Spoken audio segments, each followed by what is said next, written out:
You are first, Roxas. You are first.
Definitely adjusted some settings, so I don't know exactly how well this is going to go, but we'll see. It's using a little bit more CPU, which is a little terrifying.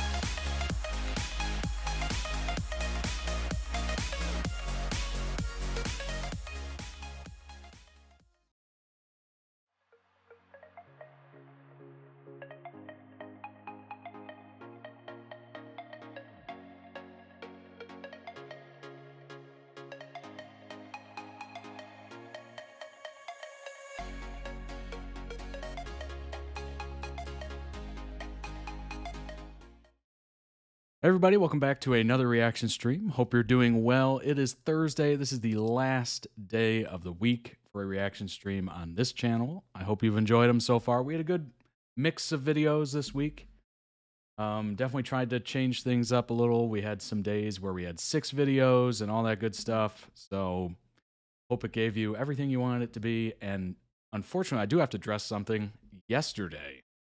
So while exporting the video or downloading it, actually both from Twitch, it actually had audio issues. So halfway through, about the 2-hour mark, all of a sudden the audio just glitched, and it was 30 seconds or so before the video.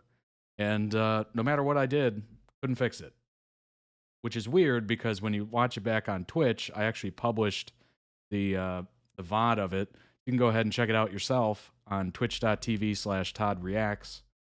It's fine. Like, the audio is not messed up, nothing. So whenever I try to download it or export it to YouTube, the issues occur. So I don't think it's my system. I have changed a bit of things around to try to, clean up the stream a little bit. So I have tweaked with OBS a little bit. So, give me a little bit of grace. I might have broken the system. I'm not exactly sure. But I actually managed to watch it before it got took down. It was weird. Yeah, the audio was weird. It just all of a sudden glitched, and no matter how many times I downloaded it or exported it directly from Twitch to YouTube, it just always had that issue. So I'm not exactly sure what it was. I think it was on Twitch's side because it's perfectly fine on the VOD on Twitch. So I'm assuming somewhere in that process where you're downloading it or exporting it, it just gets screwed up, which is unfortunate. But next week, we will not have to worry about that. Why? Because I will be dual streaming to YouTube and Twitch. It'll be the first ever time I'm live on the main channel, Todd Reacts, on YouTube. Looking forward to it. We are caught up on YouTube videos. We're going to go to the official schedule, which is probably going to be Monday, Wednesday for reaction streams. And then the gaming stream on Saturday is going to be moving to Thursday. So go ahead and check out the Discord. I'm going to post the official schedule there. And of course, I'll post it on the community page on YouTube as well. and you will see the schedule change on Twitch as well. Basically, if you didn't know anything happened yesterday and you're just like, oh, I guess there wasn't a stream going on yesterday. Number one, you're not in the Discord because I posted about it. So go ahead and join the Discord. The link is everywhere. And number two, you didn't check the community page on YouTube, which I did post about it there as well with a link directly to the video on Twitch. So go ahead and do one or the other, or ideally do both. But if you're on the Discord channels, if you're in the Discord, you probably found out and you found the location that you're going to find the video. So it's just one of those things. Welcome back, Willow. Good to see you. Happy Thursday to everybody. I hope you're having a wonderful start to your Thursday. We got some good ones today. We got another Critical Role video. We have Love is Sweet edit. We have an Arrow edit. We have an Umbrella Academy edit. Then we round out today with a 911 edit starring Buck. So look forward to that. Should be interesting if you're... Oh, no, that's totally fine. That's totally fine. You can obviously check the replay of it on Twitch. So if you're watching this on YouTube, and fingers crossed the audio works this time when I try to download it or export it. But hopefully that's not a permanent issue with Twitch. Honestly, it's the first issue I think I've had with Twitch. So hopefully it's not ongoing. That was very disappointing. I was posting the video. I'm like, all right, have fun, everybody. And then immediately I got Discord messages. Hey, the audio's messed up. I'm like, wait, what? What did I do? Was it me? But I've come to the conclusion it wasn't me, which is always a nice one. So if you want to request your own videos, you can head on over to toddreacts.com, join the season or series tiers. Those are the requesting video tiers. If you just want to watch the longer form content, you can join the episode tiers, which honestly, I just think of it like a month-long movie ticket in a way. There's going to be a lot of videos posted to the website in the coming weeks. I try to catch up on the longer form reactions. So be on the lookout for that. You're going to see a lot of content added. Also, if you're looking for a preview of the longer form, you can go ahead and check this out. If you go to the website and look at the top, you'll see a little page called Sneak Peek. That is what this is. It's updated by myself whenever I need to update it, when things are posted. Or you can go ahead and hit members only and hit feed, and it'll give you a preview of the feed that you'll see when you become a member. It's a little bit longer process because you have to vertically scroll. So this is a little shorter. So I was like, you know what? Let's take some time away from scrolling and just give people a really condensed view of what's in there. Go ahead and check that out. Go ahead and subscribe to the, subscribe to the YouTube channel, Todd Reacts. We've just crossed the 12,200 subscriber mark. Very cool. We're marching towards 20,000, which is awesome. Looking forward to getting there. It's, it doesn't really mean much in the grand scheme of things. It's just cool to see the community grow. And it makes the channel, I don't know, seem a little more, what's a good word for it? A little more, I don't know, substantial, I guess. Maybe people will watch if they see that number's higher. I'm not exactly sure, but go ahead and subscribe. Join YouTube. As far as last month, according to watch time, I literally pulled this for my analytics. 87% of the watch time was by non-subscribers. So go ahead and subscribe today. It's free. It's easy. It takes 2 seconds. You can follow your favorite creators, that way you don't miss a video and all that stuff and don't have to rely on the home feed, the algorithm. Now, I do both. So I obviously look at the home page and I see what YouTube's recommending to me. Usually it's pretty good. But every once in a while I'm like, hey, what is, such and such uploaded recently? And then I can check. They have a little subscription feed with chronologically ordered videos from everybody you subscribe to. So go ahead and subscribe today so you don't lose track of anybody. I'm not even talking about myself. I'm talking about everybody you might enjoy. And let's subscribe to Todd Reacts Plays. It is the new-ish YouTube channel where I video game live, and I'm going to be video gaming and playthroughs on Thursdays instead of Saturdays now. I just finished Life is Strange a couple weeks ago and did a couple Fortnite streams, and we're going to be doing more Fortnite streams, as well as I'm going to be posting a poll today with, I think, about 4 different games to choose from. Obviously, I'm going to include Life is Strange 2 because that was such an overwhelming vote getter last time, and it was pretty fun. So we'll see if you want me to continue that story or move on to something else.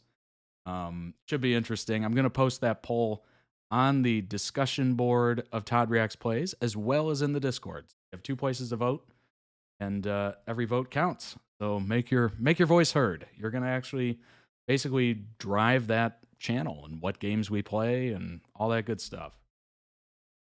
The summer collection is available right now. It just dropped June 1st. Go ahead and check it out. Obviously, I am wearing the polo as we speak. It comes in a variety of different colors, different sizes from small to 5XL. Ships worldwide as well. It is very nice. I've enjoyed it. So go ahead and check that out. Bunch of new items there, as well as in the accessories. Obviously, this is the insulated tumbler with the metal straw included. Super awesome. It keeps things cool for up to 9 hours and things hot for up to 3 hours. I've enjoyed it. I've definitely tested the coolness. I haven't put anything hot in here. I'm not much of a hot liquid drinker. But when I start working here in the next week or 2, maybe I'll try it out with a little coffee. So go ahead and check out the collection today. It's available, ships worldwide. And yeah, my plea to join the Discord. Join the Discord. It's free. It's available for everybody. I think we just crossed the 80 member mark. Looking to get it to 100 ASAP. I think that'd be really cool. Eventually, honestly, I want as many people as humanly possible to be in here. Number 1, the discussions are going to be epic. There's going to be so many different opinions. And number 2, it just feels cool. You're going to have access to, real-time announcements, whether the stream is delayed or canceled, or maybe there's a special gaming stream going on. You're going to find out immediately. And number 2, you can request a channel for something you want to talk about. There's literally a request a channel here. You request a channel, and all you do is put the name or whatever topic you want, and then we make it for you. And you can go to town, have fun. You'll meet people that maybe are into the same thing you're into. That's super neat. The poll for the gaming next game playthrough is going to be in this gaming stream channel. There's a bunch of different ones. Zinunu has been popping off like crazy. That seems to be the one that I have the most notifications for whenever I wake up. It's very funny. Pet pictures, book clubs. What have you been reading? What do you want to read? Do you have a review of a book? Maybe you might, people might find interesting. Memes, post whatever memes you want on in there. Food pictures. What are you eating? What are you baking? What's a good recipe we should try? Music. What are you listening to? What do you like? What do you think other people might like? Let us know. And yeah, just a bunch of good stuff. If you have any ideas for something in the Discord, you can either A, request a channel in the channel, or go to this Discord ideas and just throw it in there. All feedback is good feedback. I enjoy reading all of it. And yeah, you can come in and chat with me, chat with others. We're super friendly. There's a bunch of people that posted in the introduce yourself. So go ahead and post a little bit about yourself. We get, just a little glimpse into the life of who's interacting with us. And it is totally free. The link is everywhere. It's in the YouTube description. It's on the Twitch profile. It's on the website. Go ahead and join today. The first video of the day, let's jump into it. We have 5 videos today, as opposed to the last couple days where we've been doing 6. But the first one is Critical Role clips I have saved on my phone. 2 spoilers for all campaigns. And yes, I realize there's something in front of my face. I just didn't want to stop reading. Anyway, let's go ahead and jump into it. There's no audio at the beginning here, by the way. As I was loading it, I'm like, something broken? Did I break it? I was worried once I realized there were multiple spires and we're taking like trolley cars and shit. I was like, I can't really transform into a werewolf without, I don't know, a general population What's going on, Jace? being like, Welcome back. ah! This might have been a mistake. We get some sort of a signal? Yeah. As we're walking to the potty, I'm gonna lean to front of me. The potty. I have children. I'm sorry. We're walking to the pisser. Takes off his glasses and Now, cleans them. hold on just a second. Wasn't the whole thing because we needed to give you... Also, by the way, I am No, crazy it close wasn't to at all. becoming a Twitch affiliate. I don't know what that means, I understand. but I got a notification about it. Know the mission. She had horns. Yeah. 2 of them. And teeth. So if you're watching on Twitch, go ahead and hit eyes. the Good. follow button. You should go buy some potions. This is the countdown to, I guess, want my 100 player's follows. handbook. Oh, sure. Give it to me. But you're dead. But I am a D&D player. Deception checks, please. Perception? Deception. Deception. Oh. 21. Oh. That's the line that goes through. When you say you're tired and ready to rest, the guard goes, mm-hmm. And then when you say polyamorous, the guard goes, oh. Yeah, man.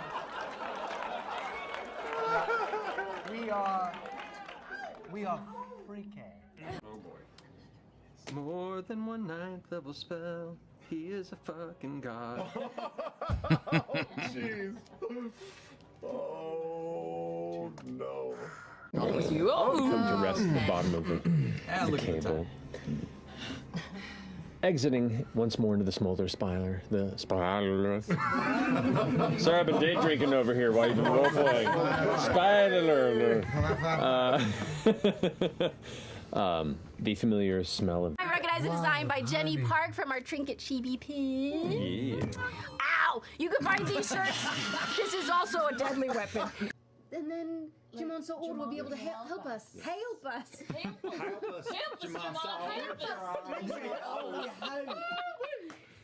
So.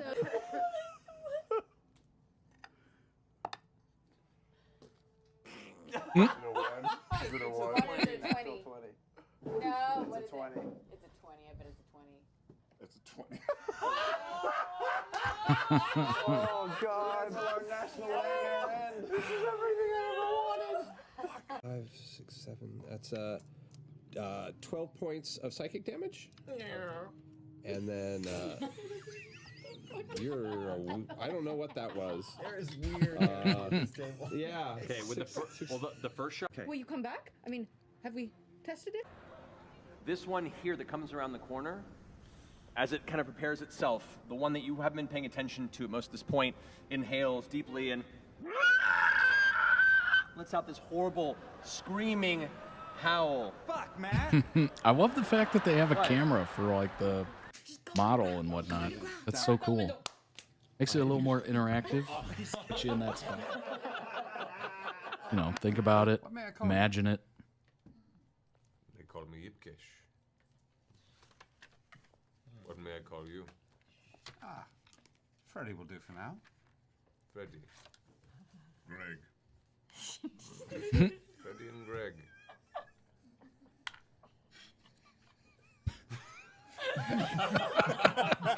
Broke the DM. 10 points. Boom.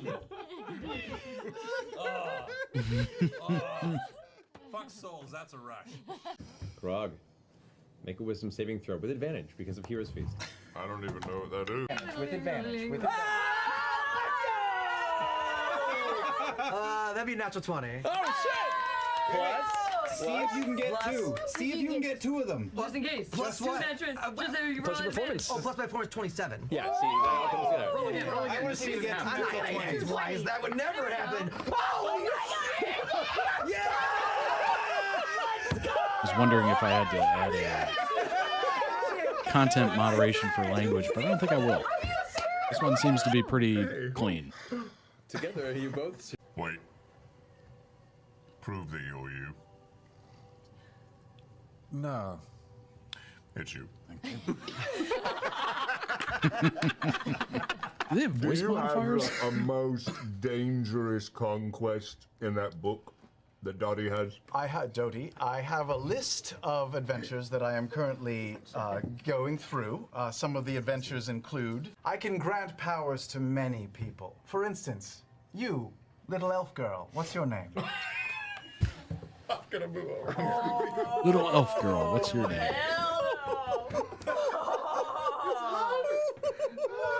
I take it back. I like him. Wait, I'm stealthing. They're just showing off being voice actors. Heaving breaths. Keelan uses a fog cantrip and just. That's impressive. That was a lot of bass to that voice. Just hex into the shadow. He's like on a western when they cut back to the tavern and everyone's gone. Basically. I just wanted to thank you for your efforts, and you know, it really meant a lot to me, and I'm gonna cast an 8th level modify memory on you. What? You still have an 8th level spell? I love it. You have an 8th level spell left? Yeah.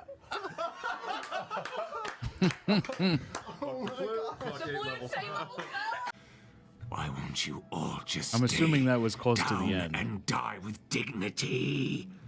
We don't do anything with dignity. And I probably should not have it on the Requested? person. Yes. What is it like? Components of a potion? I don't. One that you should not probably drink. What is it, Jarrett? It's sued. It's illegal. You should not. It is dangerous. It's drugs. Yes! Yes, it is! Let's talk about it in front of everyone I'm training. Yes, thank you. I put it in my pocket. Don't do Wait, drugs. Don't do drugs. Scanlan was doing drugs. Jarrett, you sold Scanlan drugs. No. I Is that why you procured were- them for him at his request. Is this why you were expelled from Marquette? No.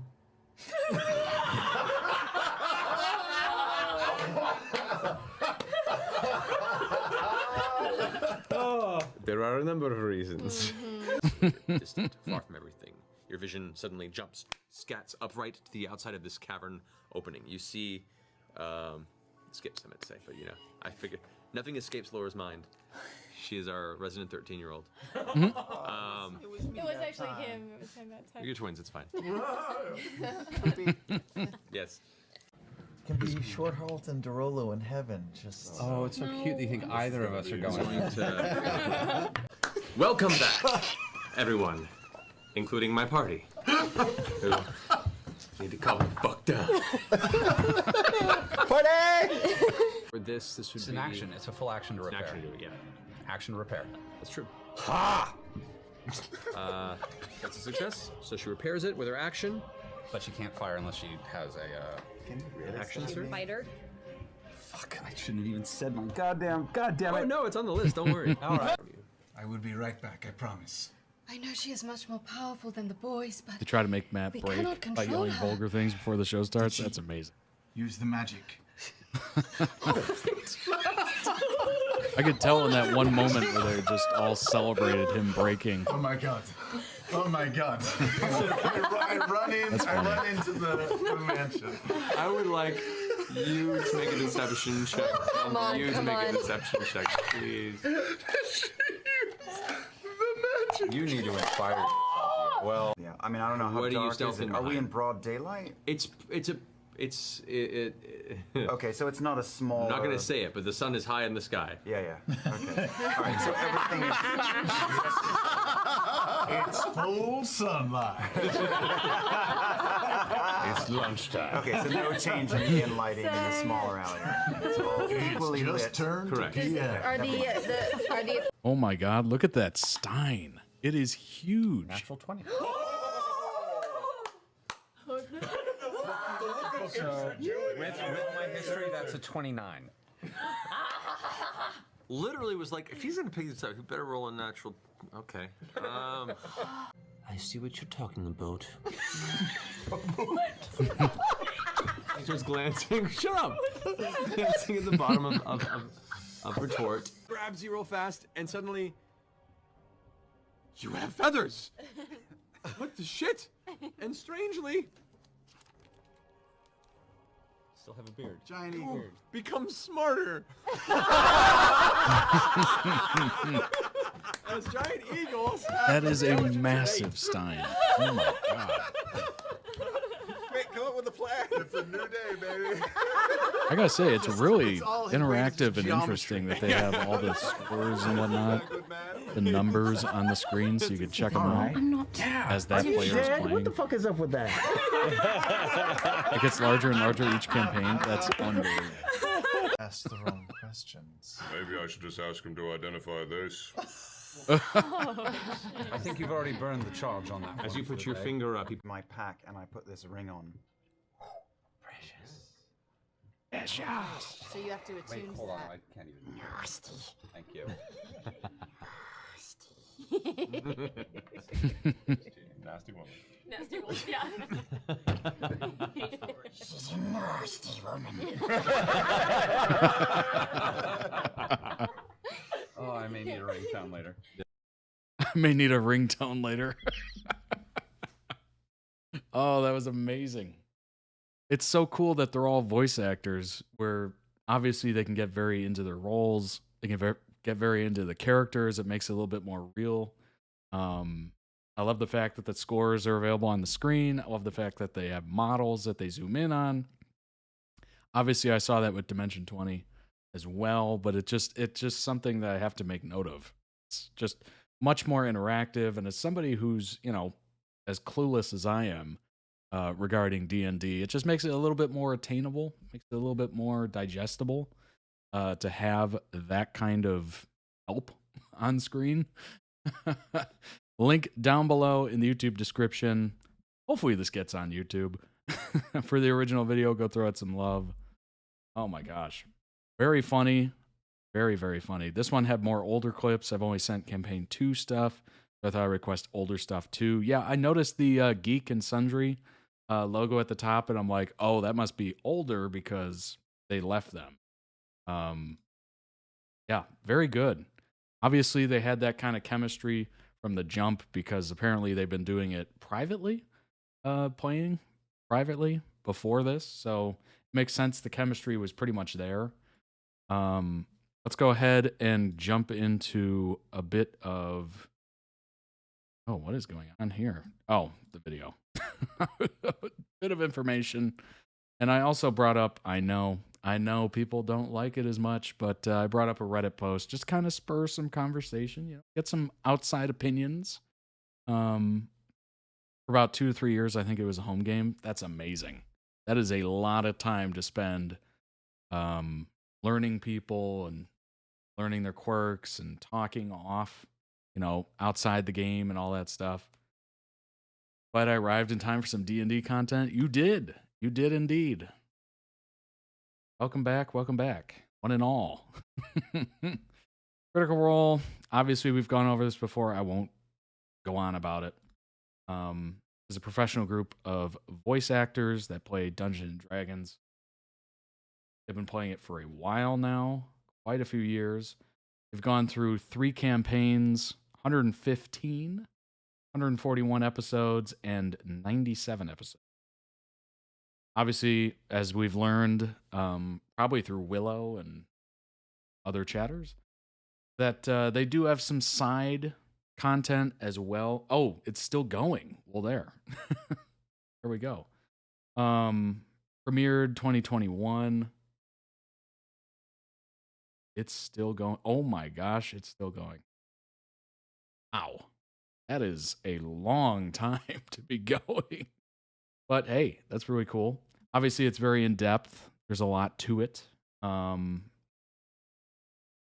learned last time that they have some side quests, some side games as well that are a little shorter. So if you're not into the longer content, or the longer form content, you got something there that you can just kind of binge into, which is probably something that I would probably lean towards just because I don't have a lot of time. But I do like the fact that they have the main being this long because it's something to get invested in. Obviously, as it's going on, you're really into it, right? And Just kind of gives you something to look forward to. That's the one thing I really miss about. I know I bring it up a lot, but just think about it. I think about it, and I actually started rewatching it a little bit. Game of Thrones, and that you just continually looked forward to it every single week because it had that weekly release. And this is something, I mean, yeah, you're going to look forward to it every week, but you know it's going to last for a while. So it's like that built-in comfort of like, this is going to last a while. I get to look forward to it. I get to talk to other people about it. You know, very interesting. I wonder if we have a Critical Role channel in the Discord. And if we don't, we probably should.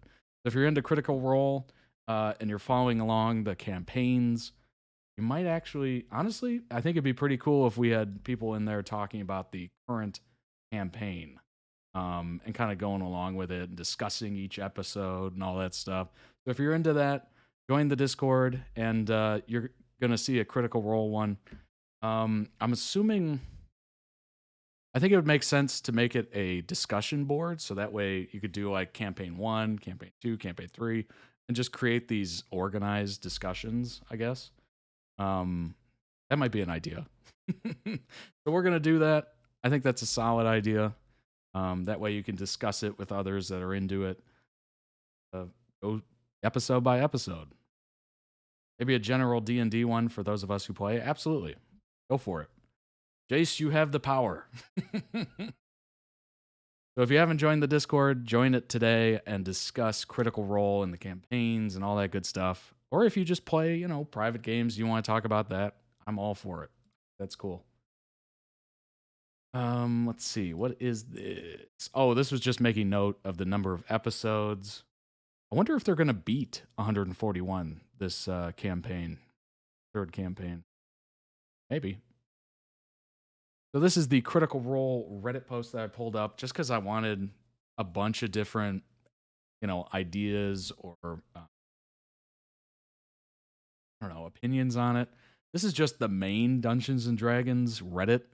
So this has pretty much people that are fans, not fans. So I'm assuming it's going to be an eclectic group of opinions. New to D&D, I haven't actually played yet. I don't have any friends, and I'm a single dad, so I'm caught up with a lot most of the time. Really want a hobby, though, and I've always loved the universe and envy people who campaign on a regular basis. That being said, I've been watching Critical Role to get a feel for what a campaign can be and was curious. How do you guys feel about them? Are they a good reference point for people to witness how a campaign could be played? Do you have any recommended content for people to watch, want to learn? Thank you in advance. First response is that level of chemistry as friends takes years. That level of chemistry as players takes years. That level of acting is professional. Right. That level of storytelling is professional. It's awesome to listen to, great for illustrating DM principles, but keep in mind that some of Mercer's decisions only work because he knows that the players very well and has planned the story world to an insane level of detail. All said, they're very interesting to watch, and honestly, I don't have experiences with other DMs, but Matt truly seems like a goat in the hobby. Greatest of all time. Incredible to witness sometimes. Reason Campaign 1 was only 115 episodes is because they played half of it home game, like we've mentioned. So I guess they've added their home games. It would probably amount to the same number of episodes campaign. Okay, gotcha. This person says it's a great show and I enjoy watching it. However, it is very different from anything you'll experience as a player. Focus on finding your own style of play, the type of campaigns you enjoy, and a good group of friends to play with. Someone responded, this is very important. Your D&D will be different. Very different. Focus on getting your fun, not on emulating what Critical Role does. Well, yeah, that makes sense, right? You're not a professional voice actor. And if you are, hey, what's going on? How's that? Let us know in the comments. But you're not a professional actor for the most part, I'm assuming. Maybe you are, and you watch this, and you're a professional voice actor, which is awesome. Maybe your D&D would be like that, but obviously it's going to be different based on different skill levels and, you know, chemistry you have with people and all that. I'm just assuming off the top of my head, but I could see that being a thing. Another thing to mention that a lot of people seem to gloss over, yeah, Mercer is a good DM. Yeah, he gets paid to do it. It is his job. He isn't doing it as a hobby. But the same is true for the other players in his game. They are paid. Their job is to be entertaining. They are actors. That means the other players at your table, they aren't paid actors. They're also they're looking for a fun time, not to support you being the main character.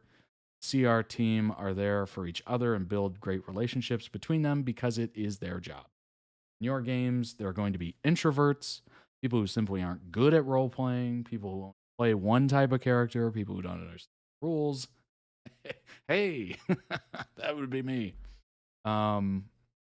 People who want to do something else or direct the game elsewhere, who want to be in the spotlight when you want to be, extroverts who take over simply because other people are too shy or are too distracted, have real life issues, focus on minor details, forget story points, can only do bad Scottish accents, have trauma that manifests in the game, derail, make out of character jokes.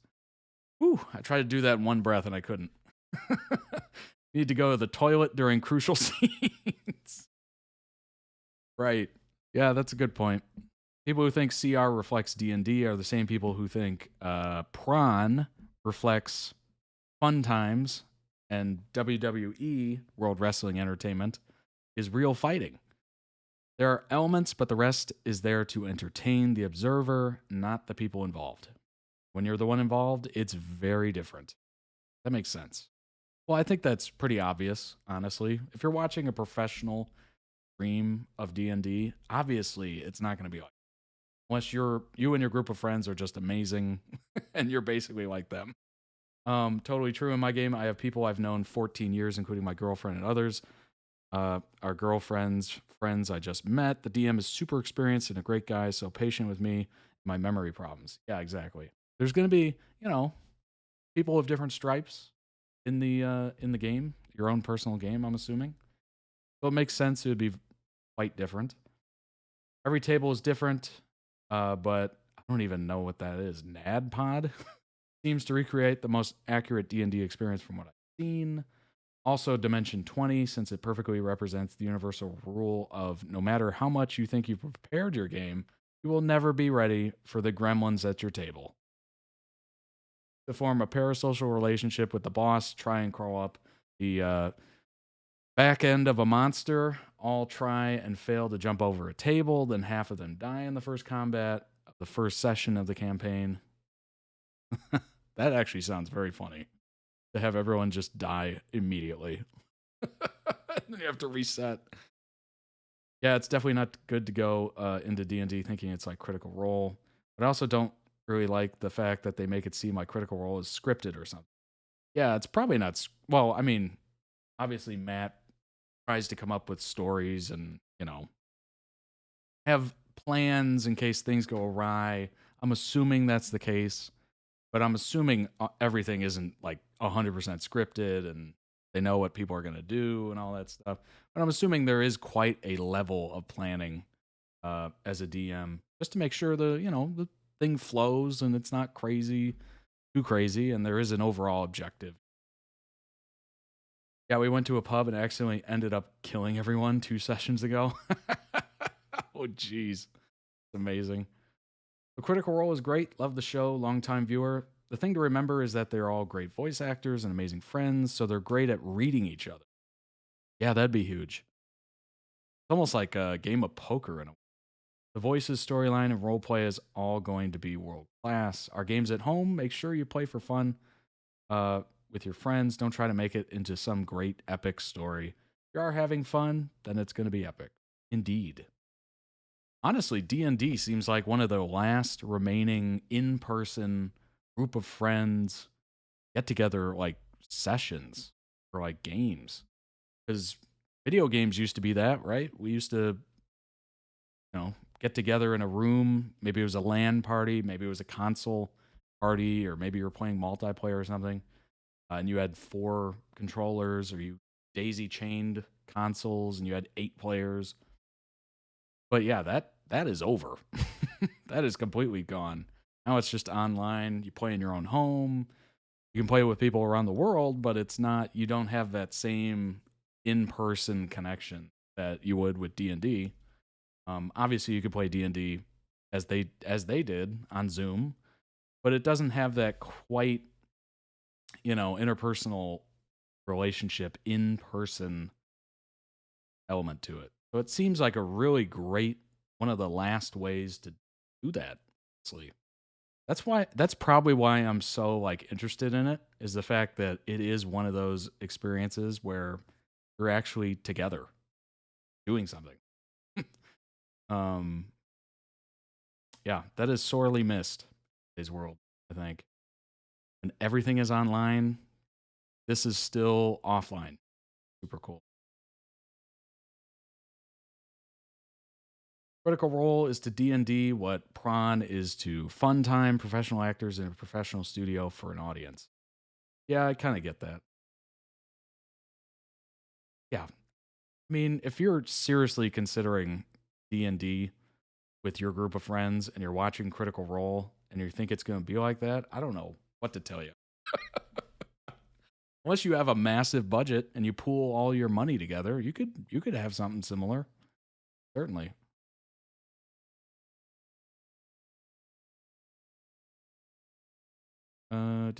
The core of what the hobby is most of the time is GM describes the situation, players describe their actions, GM describes what happens next. When there's something at stake in an action, use the game mechanics to resolve it and see what. That's a very nice way of summarizing it, honestly.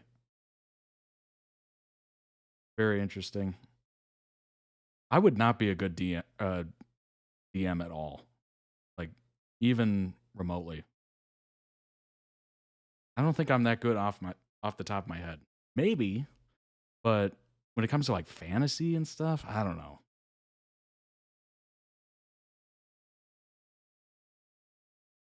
Yeah, people need to stop laying the blame on CR for this. That's on the noobs if they can't comprehend that their D&D buddies or groups are in fact professional actors. I think that's the best response to this entire thread, honestly. If you're crazy enough to think that your group of friends are going to be like them and it's going to be exactly the same game, I don't know. That's on you. That is definitely on you. Go ahead and skip to the second video. That was a very good one. Very funny. I think it was a good eclectic group. I love the moments of Matt where it kind of zooms in on his face and you can see him just kind of getting frustrated, or maybe he breaks character. That was super funny. Super funny because he's supposed to be, like leading it and whatnot. So to break the person who's leading the game, that's perfect. That is so perfect. I should send a Matt facepalm compilation. Honestly, yes. That would probably be amazing, to be brutally honest. Just seeing Matt just constantly either confused or shocked or laughing or trying not to break character and just doing that weird like silent laugh where you look like you're about to laugh but you don't actually laugh. Second video of the day is the childhood love story from Love is Sweet. I'm not even going to attempt their names. Well, maybe I should. Juan and Jiang, I think. Let's go ahead and jump in. Obviously, this is the same two actors from Till the End of the Moon, which was super cool. We watched, I think, 2 edits so far on Till the End of the Moon. And just beautiful. Stunning edits. Wonderful looking show. 你觉得上海大吗？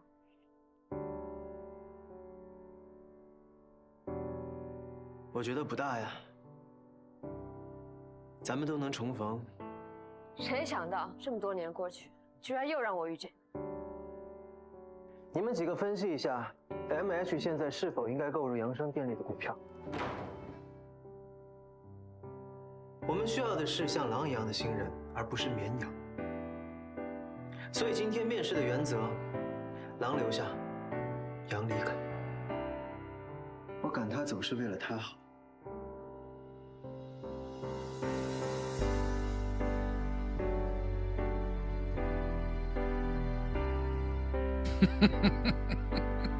我女朋友就在这儿。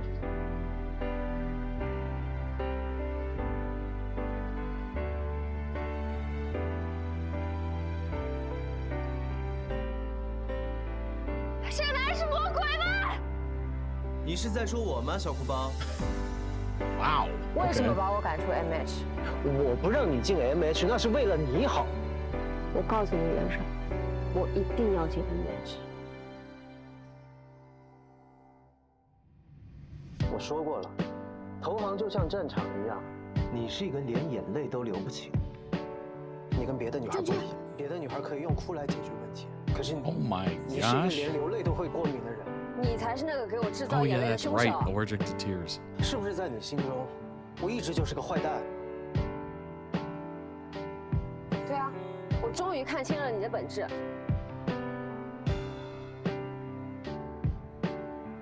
龙庭79号702那套房子，帮我挂到网上去。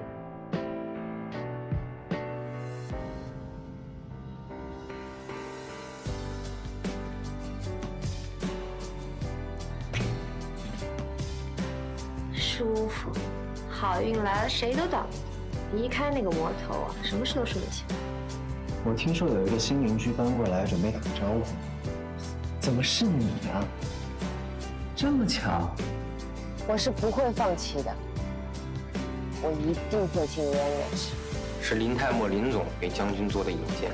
你还停留在过去，或许你应该试着重新认识我。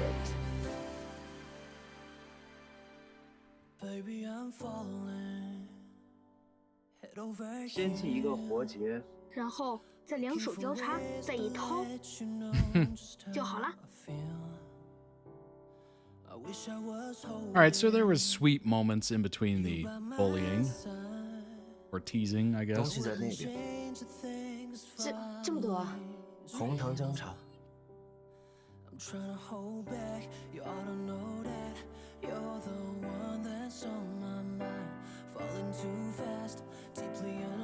多土啊！哎，你好幼稚啊！拍照还要扯头发，没拍呀？1、2、3。我有什么东西忘记给你了？笑起来多好看。 Oh my gosh. 你下来，我接着你。你已经转正了，不会让你再离开了。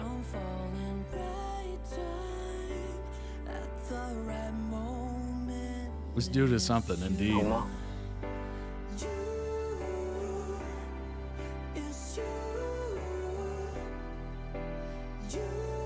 原来这么玩的！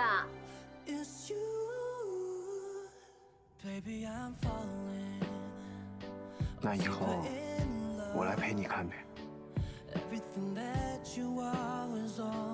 嗯。没事，你没事吧？没事。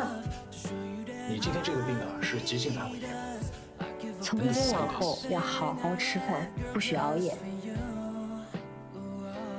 你说过我醒来的时候，你会在我旁。刚做完手术，你就好好的，就做完等我回来就可以了。他该不会是把糖当成盐放的吧？拜托了，老大。 I know there's a way to cut this to make this seem like the craziest storyline you've ever seen. 你要住我家？ Like him being like super manipulative, abusive and whatnot. 确 Like 实不应 there's 该 a 让 way 一 to 个病人 cut 睡在沙 this 发， into 是防 something 疫者。 terrible. Thankfully, it doesn't go that far.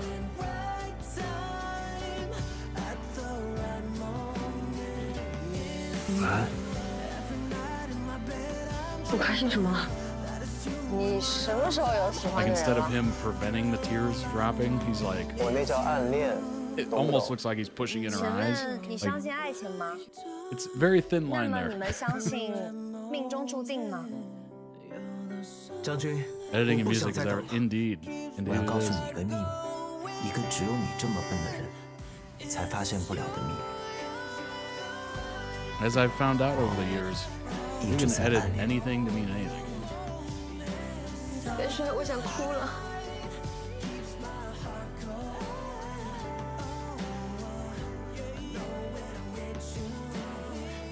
Holding her eyes closed? I get it. That is so interesting. 不会让你再离开我。就算是天龙五子，也别想把你从我这抢走。 Well, I don't know if that's true. 本来还想跟你做顿早饭的。 Pretty sure 不过说实话，你这个味道还是很对我胃口的。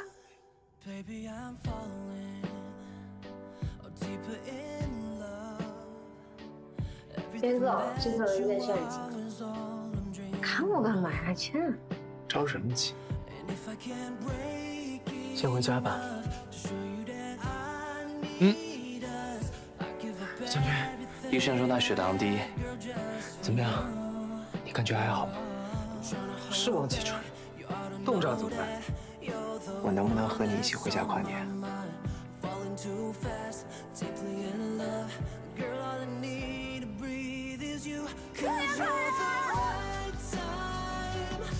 艾玛，我还有一个人。阿姨，我元帅啊！那快进屋吧，快进，走。小袁，今天晚上可能要让你睡客厅了。我是不是怕你着凉嘛？给你送上被子。帮我把被子暖一暖，我想你了。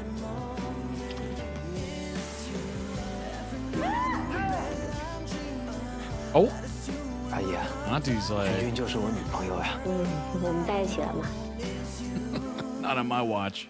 我愿意用我余生所有的时间去保护你，不遗余力，同爱你。谢谢你找到我。如果将来你真的遇到了让你很难受、很难受的事情，你就哭出来。我在你晕倒的时候，从你背后接着你。What？ 我们曾经因为一个误会，错过了彼此10年。 The next time I feel like crying or something, I'll just pass out. 我只能去想你。从现在开始，我只会好好的保护你。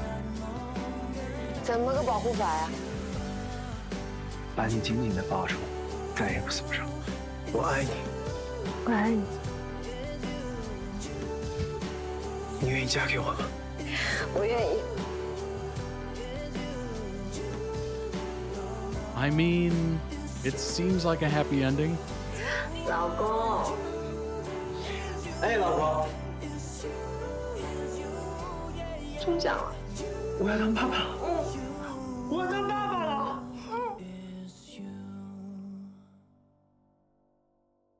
All right, that ended sweet.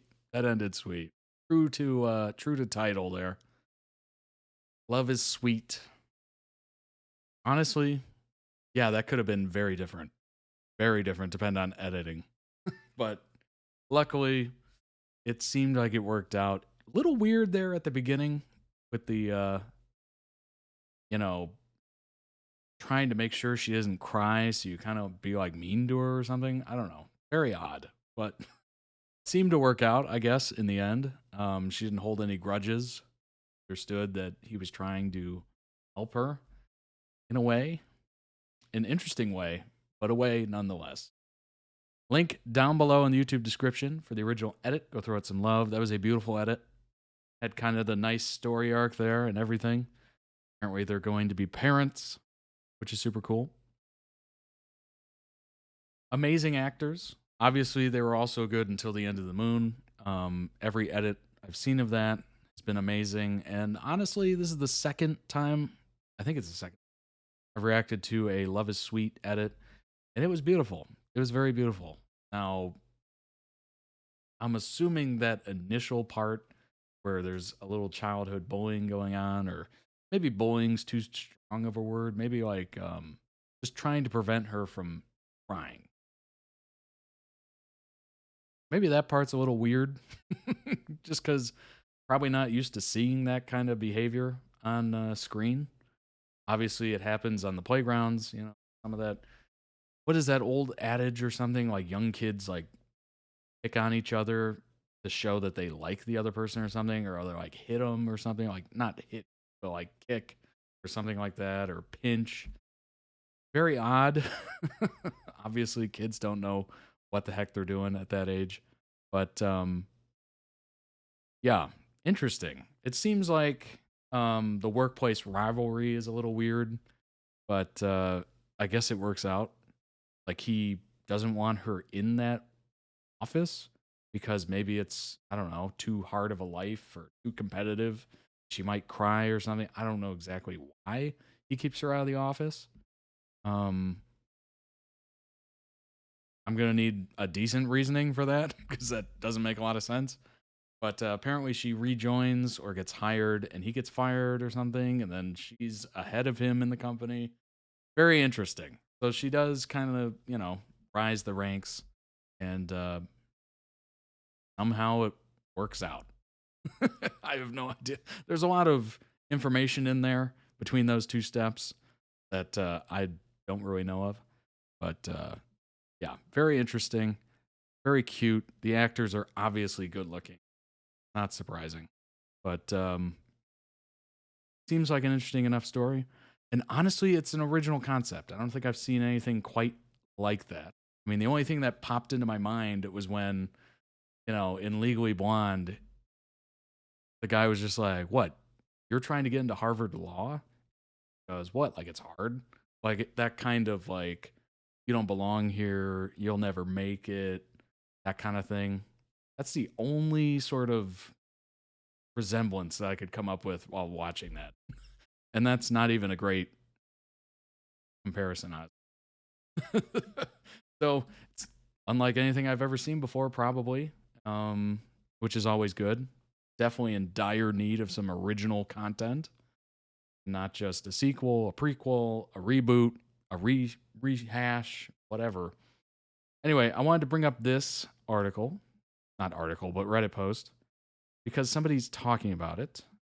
Shout out to Luke for providing most of the links for today of the information.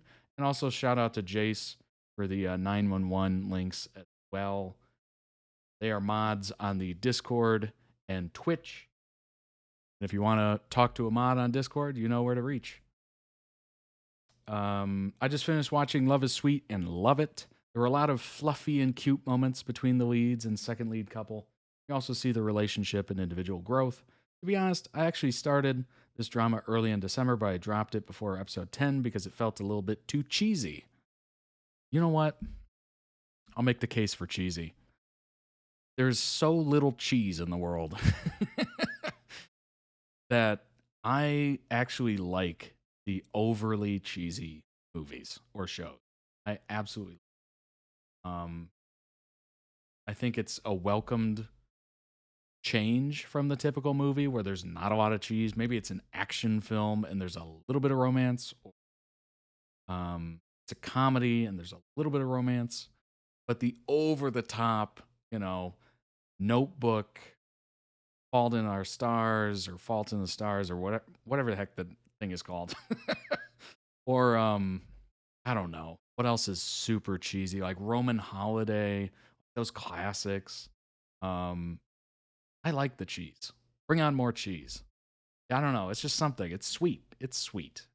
Well, Love is Sweet. It's just something we actually, Love Actually is a great example. It's just something we don't consume a lot of. So I think, you know, consuming something that's crazy cheesy from time to time is totally fine. And I am all for it. However, I picked it back up again because I was looking for a modern rom-com. One thing that made me cringe sometimes was the second FL. At first, it seemed like she was over-exaggerating her crush, but the relationship is actually really cute. You see the second FL go from having an infatuated crush to being a supportive friend and eventually his wife. Although I like the childhood friends trope, sometimes there's that awkward transition where they go from bickering friends to a couple. Yeah, it did kind of seem like a whoop, just like a jump leap. I was like, you know what? That's probably the editing, but apparently it kind of goes like this. I'm not sure how to explain it, but sometimes it feels awkward and not convincing enough for me. However, the leads have pretty good chemistry, and you can see a natural transition where Jiang starts to like Yuan. 2, the only thing I don't like about Juan, though, is how he kept threatening his cousin to release an embarrassing video if he didn't listen to him. See, there's that kind of weird manipulation, you know, blackmail. There's a little darkness to this. Like, it is cheesy, seemingly, but there's a little bit of darkness, I feel, to this. And he often thinks his opinion is always the best, right? Bit of a narcissist. To be fair, he is usually right, but the way he portrays it isn't always the bit arrogant, I guess. I also liked how they gave redemption arcs to some characters and showed that they were more than just someone with a one-sided love. I'm not going to read all that because that's spoilers.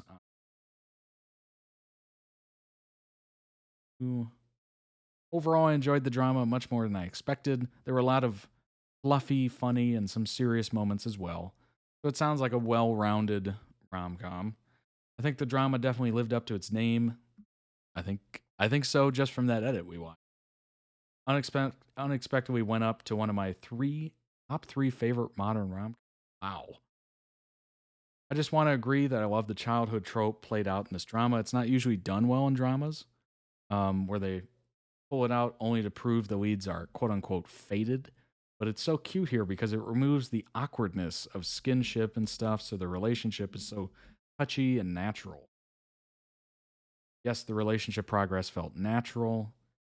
I'm glad you like it. Many people didn't like the second couple because it felt awkward, so they skipped through it or something. But the way I saw it was that Shyy and Lee weren't even close enough yet to have an unawkward conversation, especially in the beginning.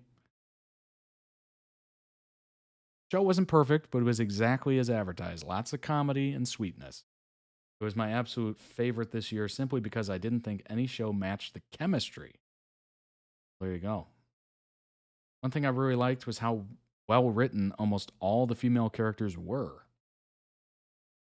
JJ's character wasn't a doormat or super ditzy. I love how even in the later episodes when YS wanted her to quit her job because he could, quote, afford to take care of her, she put her foot down and flatly refused to be taken care of. She's a hardworking, capable woman who could take care of herself. She took responsibility for her coworkers as well.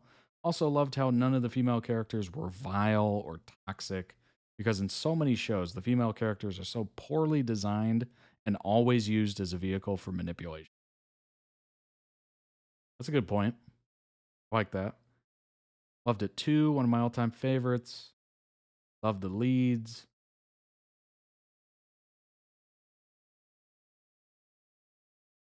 There you go. I think if you're looking for cheese, you found it. Obviously, there's some interesting moments with being allergic to tears. I mean, that is a super rare condition, as we found out. I think it's like one in a bunch. I think there's only, I think the number was something like only a handful of people that have ever been diagnosed with it. So it is extremely rare. So just that is going to be a little weird in the storyline, but honestly, I think it probably plays into it quite well. You know, crying not to cry, love, all that stuff. I think it's just kind of a nice little bow. Certainly seems beautiful. I do enjoy a cheese from time to time, so I would probably enjoy this, I think. I would definitely enjoy this. Definitely a little odd there with the friend and the tape. The embarrassing tape or video. That's a little odd. I'm not exactly sure how that plays into anything. What is on the video? Now I'm just thinking about August, Young Royals releasing a fun time tape. I don't know what that's about, but that seems a little sketch. It seems quite a bit sketch, actually.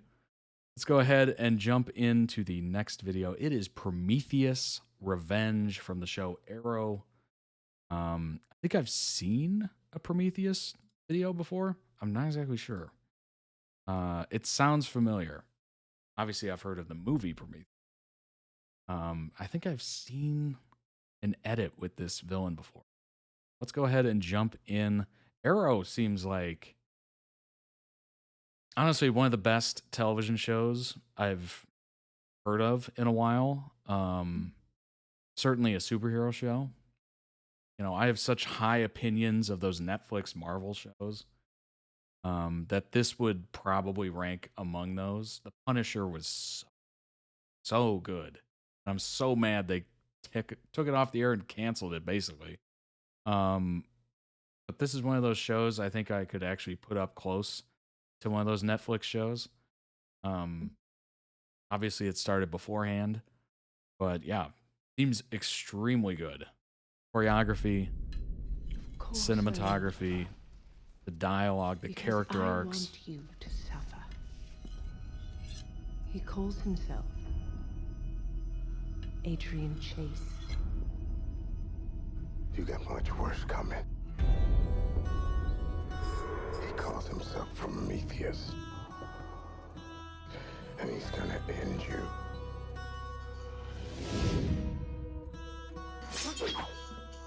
How you doing? Help you with something?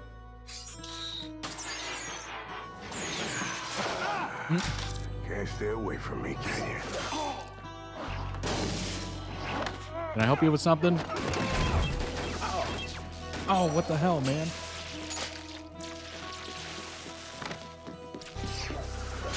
Remember, I'm always 10 steps ahead. The Green Arrow is mine. You kill him, you die. Who are you? Prometheus. Green Arrow? No, I'm Great not name, though. Green Arrow. Amazing name. You haven't been listening. I'm not going to kill him. I love this. Even now, at the end, you're still 10 steps behind. Oliver Queen is mine.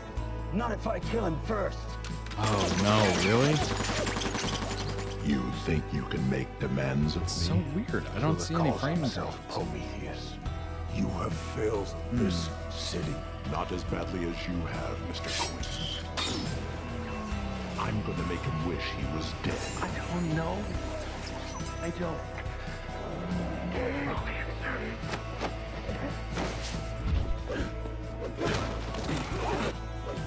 So you kill me in broad daylight, but you let me live knowing that there's nothing you can do. Did you hesitate at all when you killed him? Or was he just another name you crossed off your list? Okay. Thanks for the heads up. I'm right here. Here's the look I've been waiting to see. This is about so much more than revenge. The list was just an excuse. The hood, the disguise, just an excuse. The idea that all this is some heroic crusade is just an excuse. Excuse for what? Someone's my wife, man. But you involved her.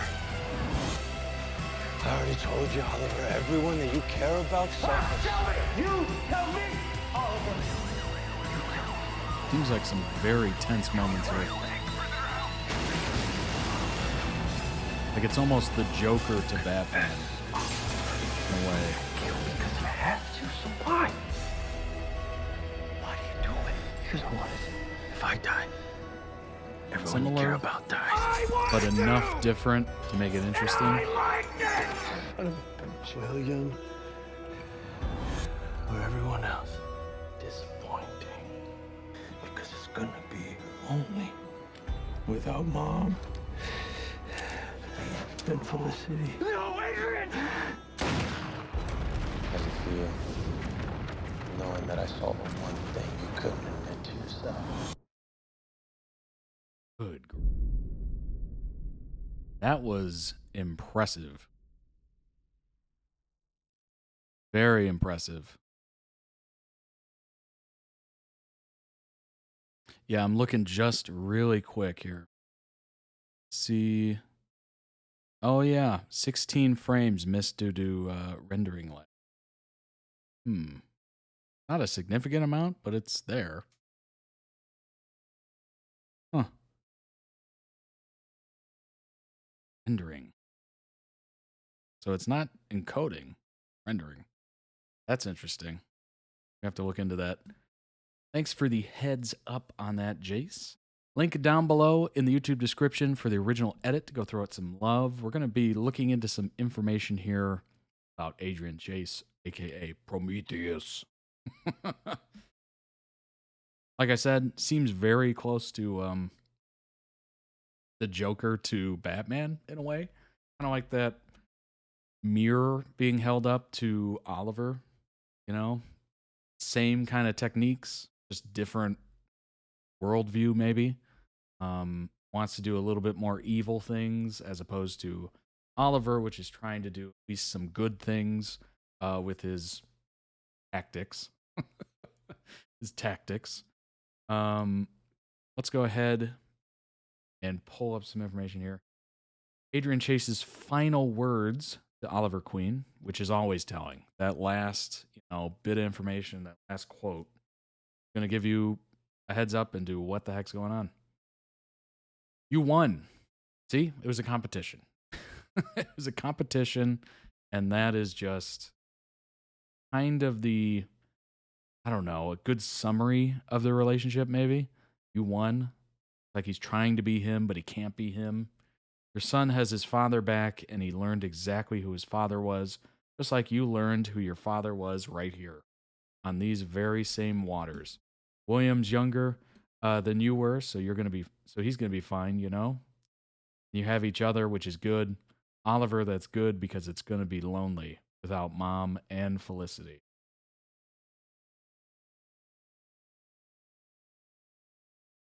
Former DA of Star City and former close collaborator, friend of Oliver Queen as mayor, helping him in cleaning up the streets through the legal system. In reality, Adrian was a serial killer who called himself Prometheus. Not only knew that Oliver is the Green Arrow, but had a personal vendetta against him as well, having lost his father 4 years ago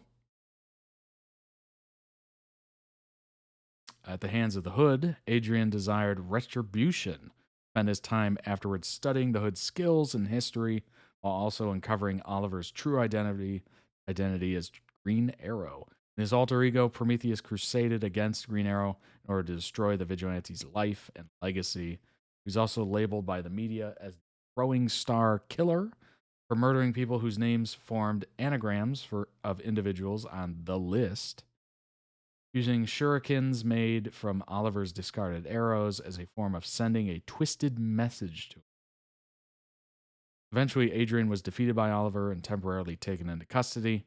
After a short time spent in a glass-walled prison, just like, oh my gosh. He managed to escape. Who am I thinking of right now? I'm thinking of the X-Men guy. Oh, God. Professor Xavier, and Magneto. That's it, Magneto. He managed to escape after facing off with Oliver in battle once again. Adrian was defeated, but committed the act of ending himself, triggering a dead man's switch, which in turn set off many hidden C4 bombs situated throughout the island, effectively destroying its surface.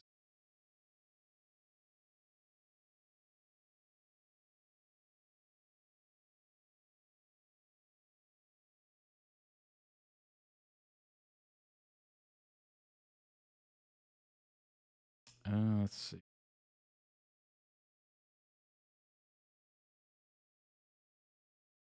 Simon was born to Justin Claiborne and Amanda Westfield.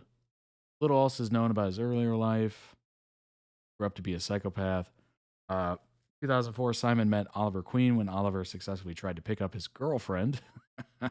After Claiborne was murdered by the Hood in 2012, Simon sought vengeance upon the elusive vigilante, dropping off the grid completely and erasing all traces of his existence from the internet. He took on the fake identity Adrian Chase and researched his target.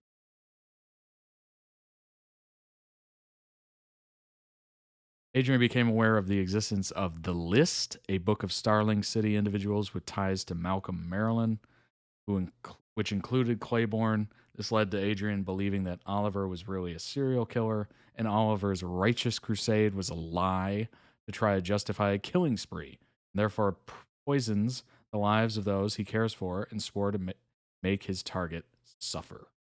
At some point, Adrian met and fell in love with Doris, and they later married.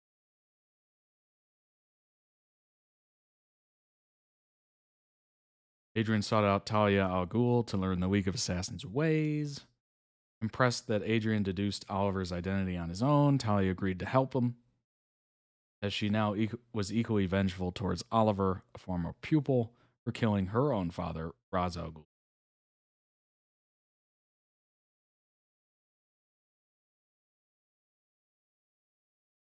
After acquiring the skills needed from Talia, Adrian armed himself with an array of weapons forged upon the Hood's discarded arrows, kept in the Star City Police Department evidence lockup. Also began using a suit strikingly similar to Oliver's suit as the Hood, but with darker colors, with a full face mask, adopting the name Prometheus.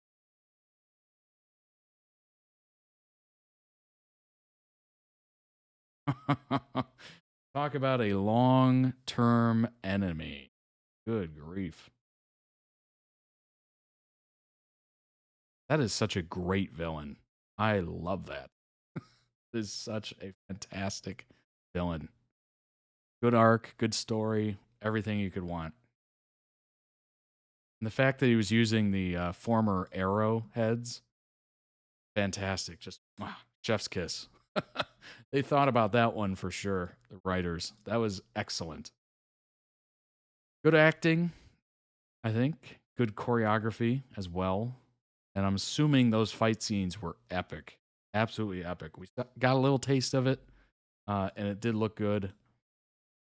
Just wonderfully done. Everything I read there was just beautiful. And I do like the fact, I always love the last quote or the conversation before the bad guy gets it. And the good guy's just standing there, you know, like any last words or anything like that. And there's just that moment of reflection or clarity. Sometimes they're repentful, but most of the time it's just like, you know, we'll continue this later. Or it's just kind of an acceptance of defeat. Very interesting. There's always that come to realization moment where it's just fantastic. I always love it. Let's go ahead and jump into the next video. Hopefully we're not skipping around too many frames. I don't see any sort of... I don't really see any sort of issues. I'm keeping an eye on it, obviously. Seems okay now. Yeah, I've been keeping an eye on it. I pulled the stats up just to kind of... I don't know what that is. Is that Twitch? Is that OBS having an issue? I'm not exactly sure. But I got to do a little research on that. I'm assuming. Very odd. Weird. All right. Let's go ahead and jump into the fourth video of the day. This is the Umbrella Academy. So if you came here for the Umbrella Academy, which I think a few of you did, you're going to enjoy this. It's called The Bomb. It is a somewhat short clip. But it should be very entertaining. I haven't watched an Umbrella Academy video or edit in a while, so it should be interesting. I do have a bit of information pulled up on the powers, ranking the powers. What else? A recap of the seasons of Umbrella Academy. So it should be very interesting. Let's go ahead and jump into it. Who are you? Whoa. Team Zero. All right. Unstoppable. Yes. I look like a 13-year-old boy. We're your children. Klaus talks to the dead, and Luther thinks he's fooling everybody with that. Should be available on ToddReacts.com. This family's amazing. Woo-hoo. Everything about us is insane. All right, fine. Take time. Okay, wake up in the morning to the clear blue sky. Turn up the music when night's in the ride. The windows down, let the whole world see. Ain't nobody rocking like little old Bobby. I'm the bomb and about to blow up. Hey, assholes. I'm the bomb and about to blow up. I got my chips and my dickies and I put it on black. I love how this edit so far is just pure chaos. It's such a wonderful meme, too.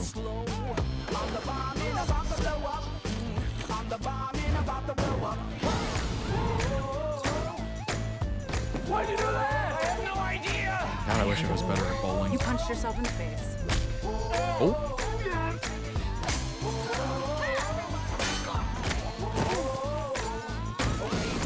The show is off in pure chaos. I ain't chasing nothing, you gon' have to catch me. And if you wanna taste, you gon' have to pay a fee. I'm the bomb and about to blow up. I'm the bomb and about to blow up. But Five's a little psycho.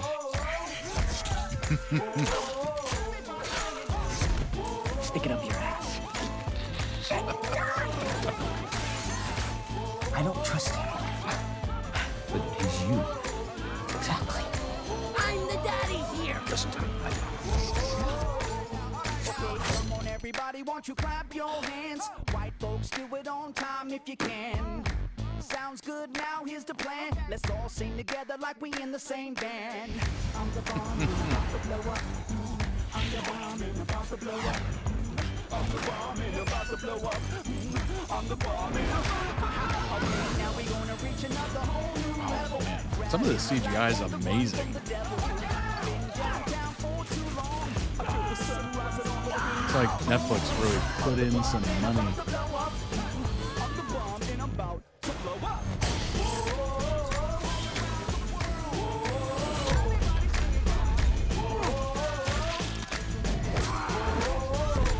Would you please stop?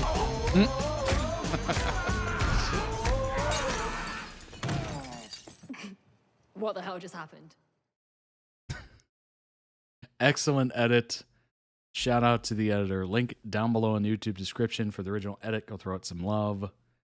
Wow. That was a lot of chaos. But that was a lot of fun chaos. There's a difference.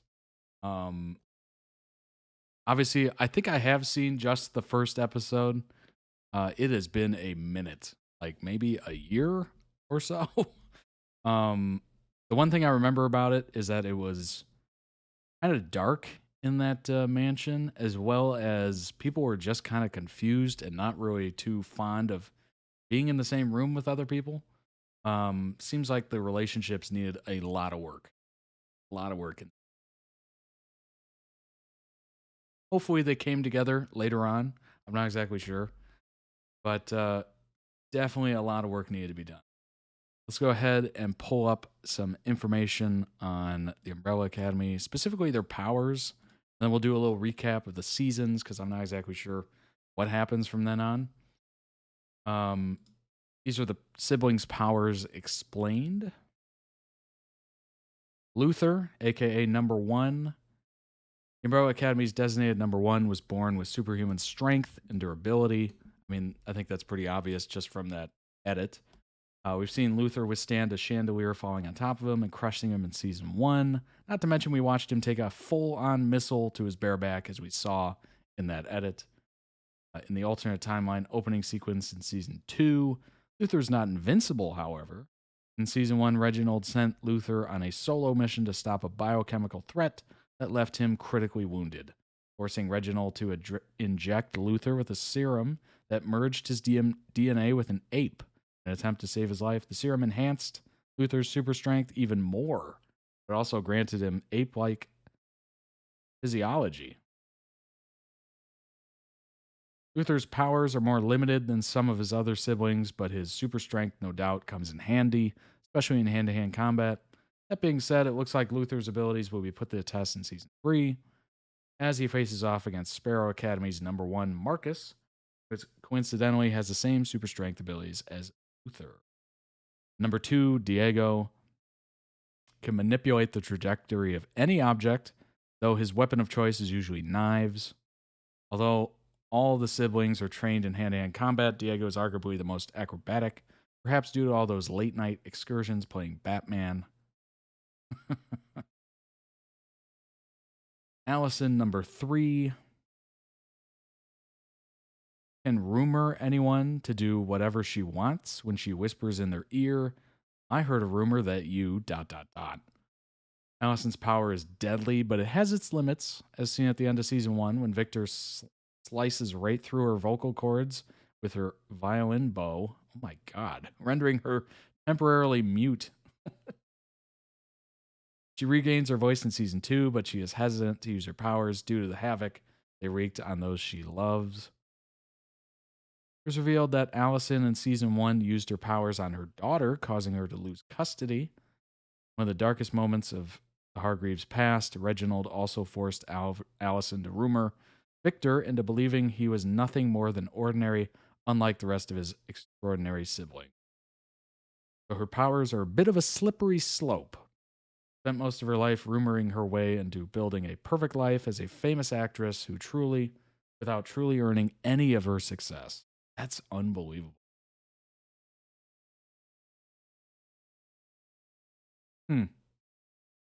Very interesting. Yeah, that's a bit of a double-edged sword. You can, do whatever you want, basically, and get people to do what you want them to do. But also, you're messing around with some crazy stuff.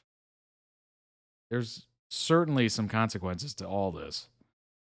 Klaus, number 4, most chaotic sibling, aka number 4, can communicate with the dead as long as he's sober.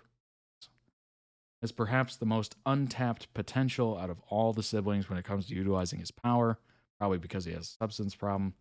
Because of his substance abuse stifles his abilities. Well, there you go. Also spent most of his life using drugs and alcohol to drown out the voices of the dead. He had to endure arguably the most horrific training process under Reginald, who regularly locked him in a crypt when he was a child. Oh my gosh. Throughout season 1, the only deceased person he communicates with is Ben, who can only be seen and heard by Klaus. However, in the season 1 finale, Klaus manages to manifest Ben's spirit into the real physical world, allowing the siblings to see Ben for the first time since this is the first real showcase of Klaus's powers. But we know from Klaus's encounter with Reginald in season 1 that he has barely scratched the surface. That's kind of interesting. I like the fact that his own personal vice kind of keeps him at bay. But the ability of that is just crazy. Be able to bring somebody in the real world. That's unbelievable. Number 5 was born with the powers of teleportation. 5 can jump through time and space. We've definitely reacted to a couple number 5 edits. Go ahead and check those out on the YouTube channel. You should be able to search for them. And they should also be in a Umbrella Academy playlist. And I'm pretty sure I have that as well. So there's a couple videos in there you can check out. 5 can jump through time and space from seconds to decades, both short and long distances. Unfortunately, despite all those extra years he has over his siblings, 5 still hasn't quite mastered his abilities. He fails more than once to jump to where he intended, time and location, as seen in a flashback. Despite Reginald's warnings that he was nowhere near ready, a 13-year-old 5 jumped ahead to the future, found himself in a world that had already been destroyed. He was unable to jump back to his original time, for wandering a ruined world alone for 40 years. Then working for the commission as a hitman, a 58-year-old 5, still trapped in his 13-year-old body, manages to jump back to 2019. That has got to be living hell. It's got to be an absolute living hell to be 58 years old and to be trapped inside your 13-year-old body. It's got to be awful. Although it's not a power, 5 is basically the glue holding the Umbrella Academy together. Let's face it, the siblings are useless without a manic, coffee-guzzling 5 there to wrangle them together. We got Ben at number 6. Died on a mission. Oh, speaking of Ben, when the Hargreaves were kids, but was able to stay by Klaus's side as a ghost up until the ending of season 2, where he's forced to cross over into the afterlife after Victor, stopping him before he accidentally sparks another apocalypse. Not much is known about exactly how Ben's powers work, but we do know that he can summon tentacles from a portal inside his body. We see him use his powers in the season 1 finale. Klaus manages to conjure his spirit temporarily into the real world, uses his tentacles to wipe out the Temps Commission assault team to the shock of his siblings, who up to this point have never been able to see Ben. That's unbelievable.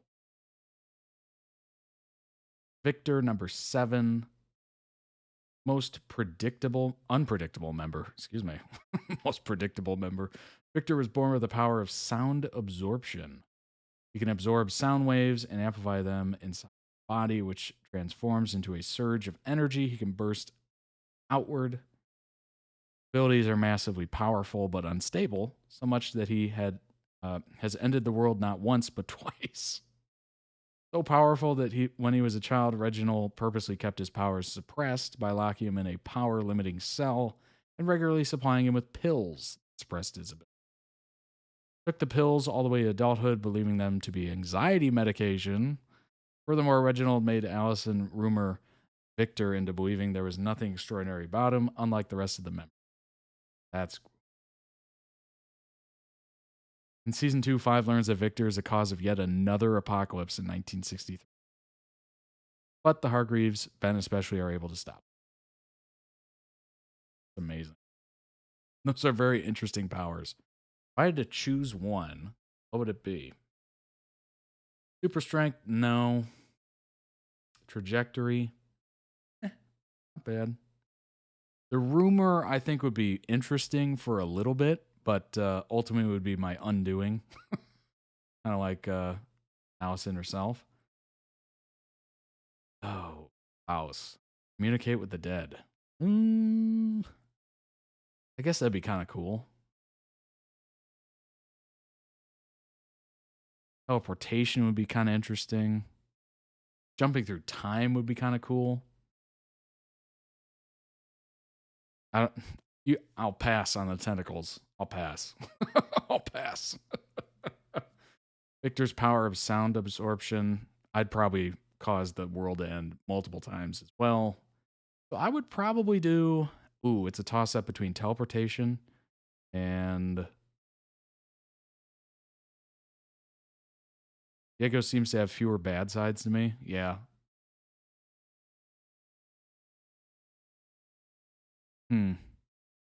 I'm not going to lie. Just for the fun of it, the rumor power seems very fun. Just for the power of it. But obviously, that can be very corrupting. Like, it would be so hard to be a good person with that rumor power, for sure. You'd have to be rock steady to not use that to your advantage. You know what? I'd go with the rumor power. It's a lot of power. It's very powerful. And it's corrupting. So I would be, anxious or interested to see if I could somehow... It's almost like the ring in Lord of the Rings. It corrupts you, for sure. But it would be interesting to see just how you could fight it, or if you could fight it, or the urge to do it. Supervillain Todd arc, indeed.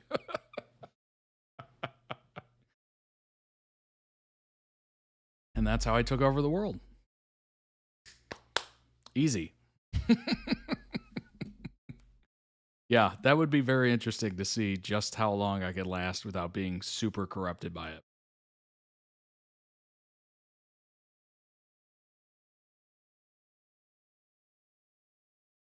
Yeah. Yep. That seems the most fun.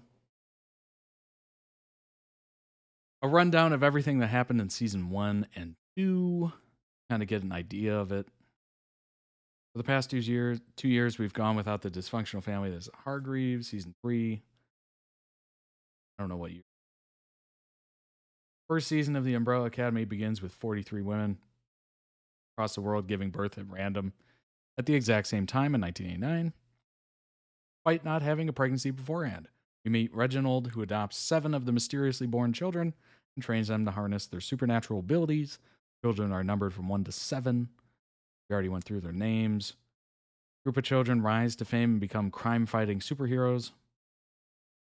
We're introduced to the children now as adults who have all split up after growing annoyed at Reginald's manipulation of them.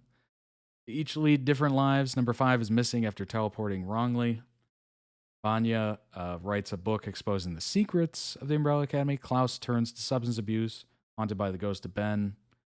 The remainder of the Academy reunite after hearing about the death of Reginald. That was in that first episode, certainly. Number 5 reappears out of the sky after being trapped in an apocalyptic future for decades, but he returns in the body of his 13-year-old. It's terrible. Number 5 visits a donut shop where masked assassins Hazel and Cha-Cha almost kill him. After escaping, he visits Vanya and tells them that the world is going to end in 8 days. Vanya is the only sibling without powers and works day to day as a violinist. They take on a new student called Leonard, who soon becomes obsessed. Number 5 tries to warn his other siblings and recruits Klaus to help and find the owner of an eye he finds while being trapped in the future.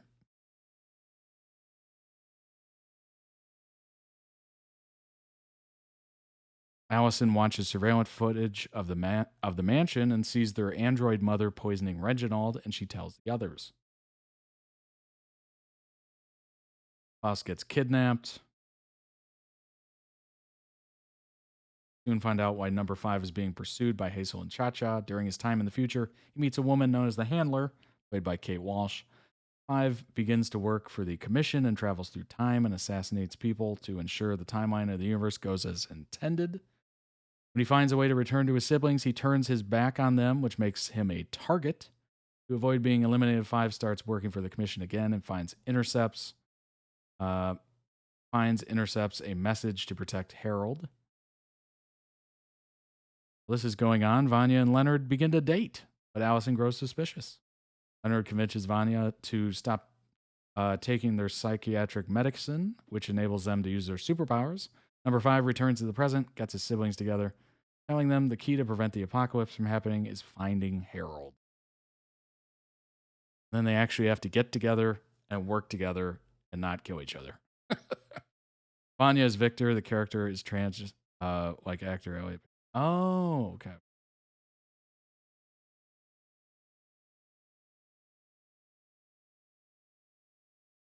Let's see. Just as Allison's about to use her mind powers again, Vanya cuts her throat open and Allison begins to bleed out. The rest of the academy find her and save her, but she can no longer speak, but writes a message and tells her siblings that Vanya has powers.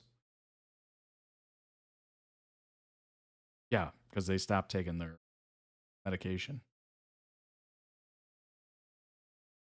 Season 2 takes place almost seconds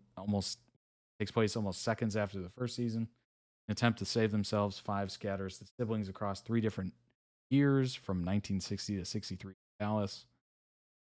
Luther becomes a fighter and bodyguard for a man called Jack Ruby. Oh my God. Who is the person who killed Lee Harvey Oswald after he killed JFK?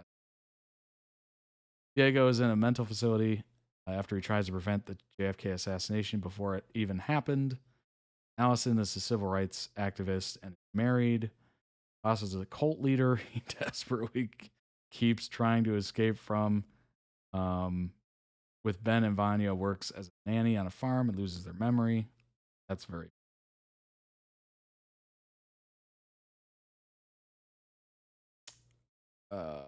Five's many attempts. The Hargreaves siblings finally get together, try and stop the end of the world. During this all, Ben's ghost helps Vanya regain her memories, but by doing this, Ben dies once again and achieves closure with his family. Oh, after a failed attempt at preventing the assassination, the Umbrella Academy are labeled as terrorists and go on the run. Handler and Lila appear whilst this is going on, and the Handler commands an army to kill the Hargreaves. Vanya kills the army, but the siblings begin to learn that Lila can mirror the powers of the others and manages to overpower the whole family. Good grief. Diego attempts to convince Lila to join them.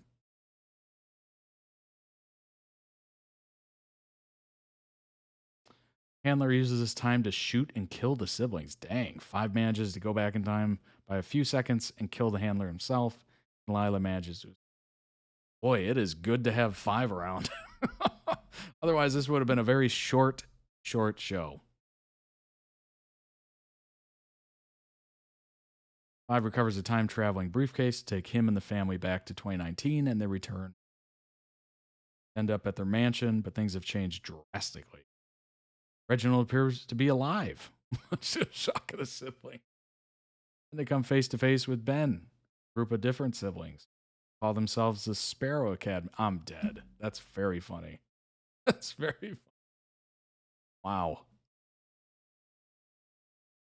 3rd season consisted of 10 episodes.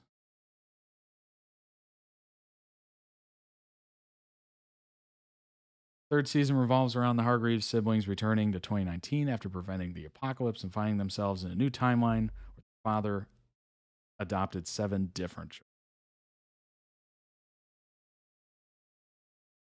That is amazing. That is so goofy. It's hilarious. Because you wouldn't think that'd be a consequence, but hey, time changes and things happen. That's unbelievable. I love that. For the third season, Rotten Tomatoes reports a 91% approval rating, with an average rating of 7.6 out of 10 based on 57 reviews. Umbrella Academy unfurls a bit beyond a manageable scope in this overstuffed season, but there remains all the gonzo creativity and resonant character relationships that fans enroll. Metacritic 74 out of 100 based on 10 critics. Favorable reviews. And it did win quite a few awards here. He met them in the past. He was so disappointed by them. Apparently, they adopted different babies entirely. That's amazing. I love that. Very funny. Except Ben, since he was dead.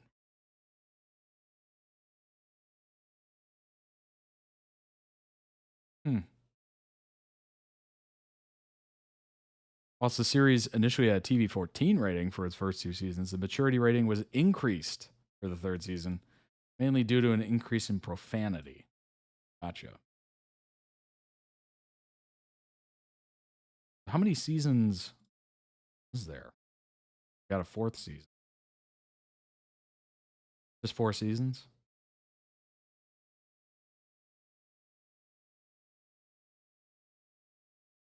And the last season had 6 episodes?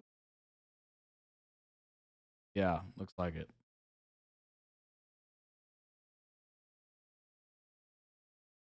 Interesting. Very interesting. I love the plot.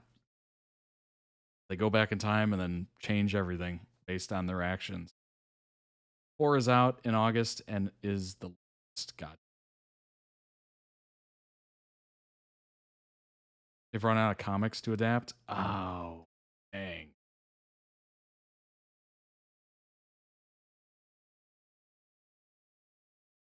Oh, yeah. August 8th.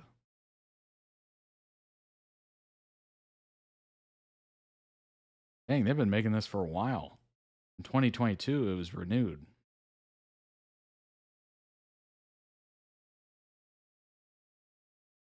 Six Emmy nominations. Wow.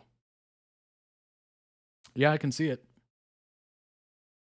April 2019, Netflix reported that 45 million households had watched season 1 during its first month of release, thus becoming one of the most streamed series of the year.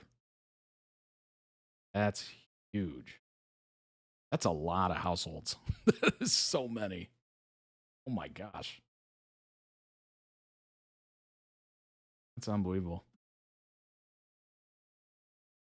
Now, these are the siblings ranked by their power. Diego, number 13.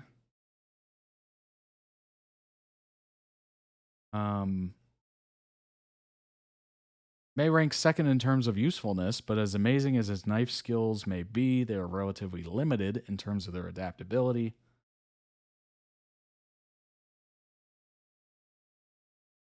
Number 12, Luther. Exceptional brains and brawn. Well, maybe just brawn. A whole lot of heart.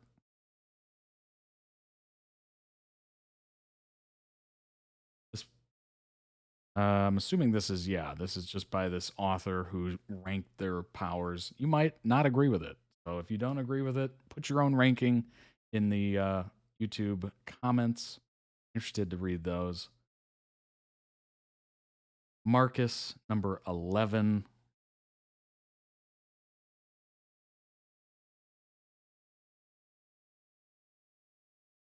Number 10, Jamie. Obviously one of the sparrows. Venomous glands that secrete an ink-like hallucination-inducing substance that only needs to make contact with one's skins to become effective. Oh.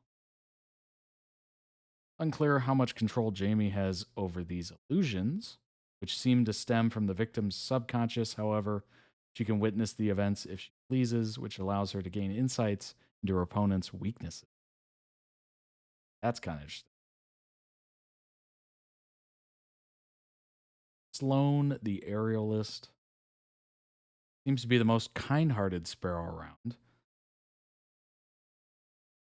Powers of gravity manipulation, capable of taking flight. Ooh, that's fun. That's fun. By controlling the gravity fields that surround her, and the same can be applied to anything or anyone around her. Despite her manic pixie dream girl vibes, the number 5 sparrow displays a high level of intellect, scientific knowledge, seemingly equivalent to that of the brilliant 5.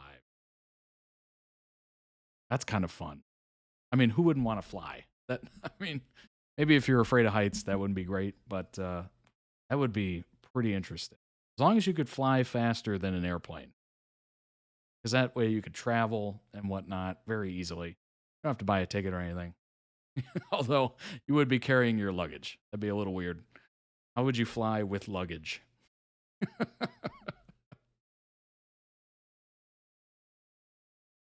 What's going on, Luke? Thanks for the links. Appreciate it. Fee or Phi or Faye? Maybe it's Faye. Arguably one of the most mysterious of the Hargreaves. Unique ability to control a supernatural murder of crows. Interesting. Which appear to reside within her body. Lacking eyes herself. Oh.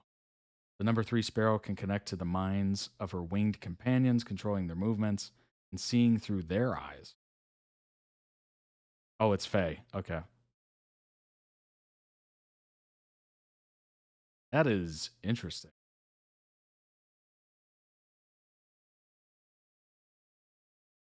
Ben.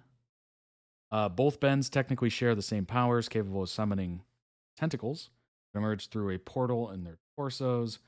Powers surmountable to that of a kraken. Ben is supplied with increased mobility and incredible strength.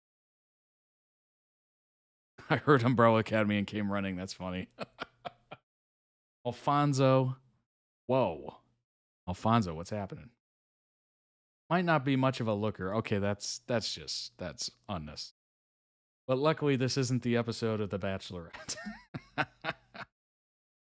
The number 4 sparrow appears to feel no pain and has a keen interest in food, but fortunately, not much skill is needed to make his attack effective. In a classic case of you should have seen the other guy, fans can only imagine the amount of harm Alfonso has caused in his lifetime to earn himself a face like that. True. That is true. What did Austin Powers say? Looks like he's been beaten with an ugly stick. The sparrow can reflect any damage inflicted upon him back onto the attacker. Oh, that's interesting. Receiving minimal injuries to his body in the process. Fun fact, the Kraken is Diego's nickname, and though Ben has Kraken. Really? That's interesting. Allison, the rumor, may have been a formidable force before, but her power-up, compliments of Harlan, has elevated her mind-controlling abilities to the next level. Her influences are all encumbering to the point where Allison can suppress any autonomy and literally will her victim's head to spontaneously explode. Okay, you know how I said earlier I would really love this power because it would be kind of a test of will, if you will. I don't know if I could handle it. That seems like a lot of power. She no longer needs to verbalize the phrase, I heard a rumor before her demands are met. Those few valuable seconds gained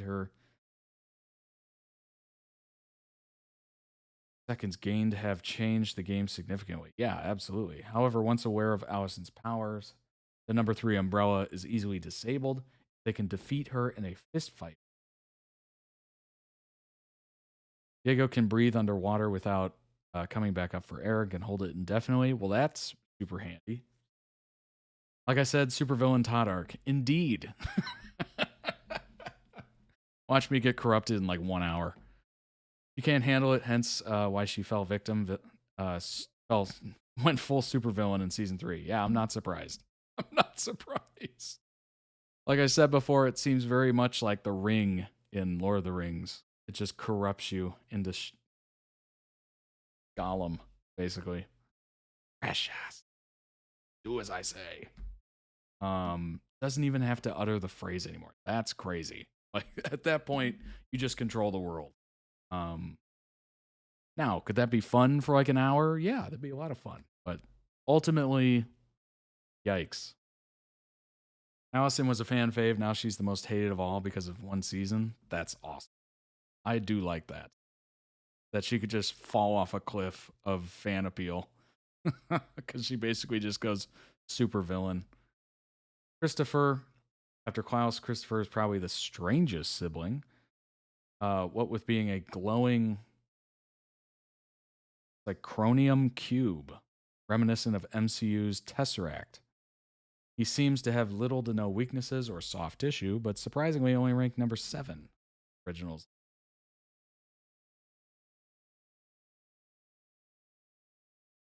Christopher appears to have been designed specifically for combat, telekinetic powers capable of debilitating any assailant, and the ability to manipulate the temperature while favoring colder climates, and freeze his opponents in place. Another more intense, immobilizing assault involves crippling his victims with paralyzing fear, rendering them incapacitated. That and she killed Harlan. Oh, okay. I mean, she did S.A. Luther, her own brother. Oh, boy. Oh, boy. Yeah, it went to her head for sure. I forgot that, probably to protect my brain. Yuck. Yeah. Oh, my gosh. Well, I already said I'd go with it, so wish me luck. Good grief. Number 3 is 5. Number 3 is 5.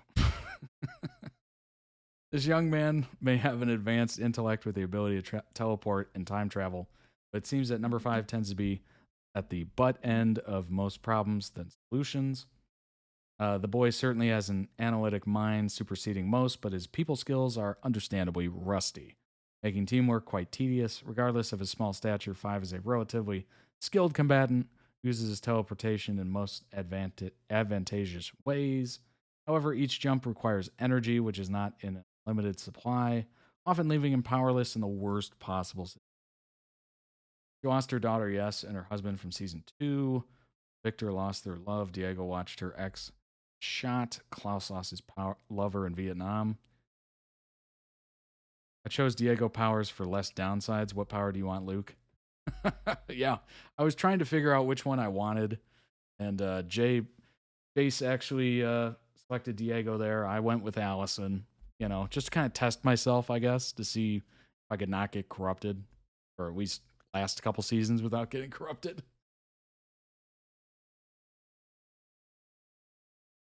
They all lost some stuff, but they all showed strength and still didn't compare loss to each other. Allison was like, yeah, I'm about to ruin everyone else's happiness because I can't. Really went through it, I guess.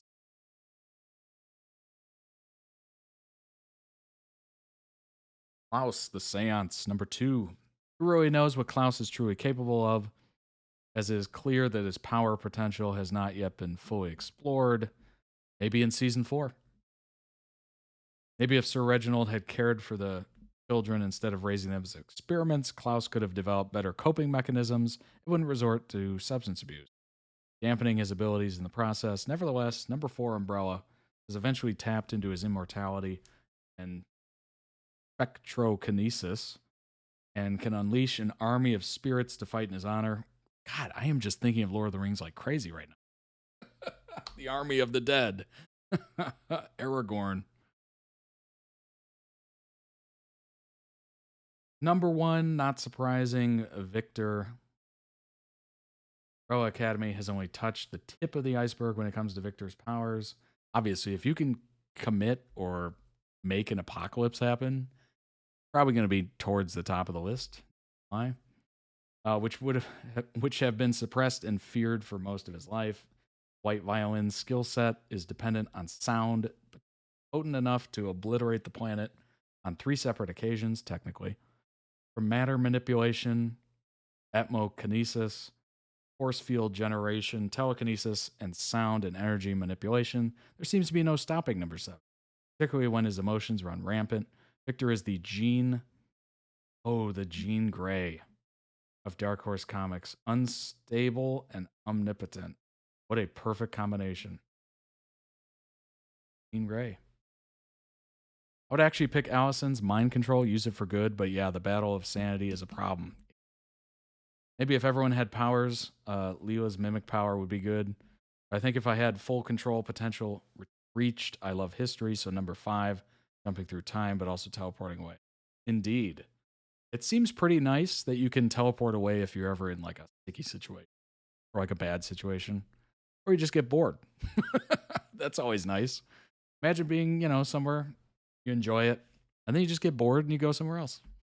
Just immediately. That is not surprising. Victor's number 1. Klaus, obviously without the substance abuse, would be pretty interesting. Like an Army of the Dead kind of situation. That'd be fantastic. Allison, I think, is the most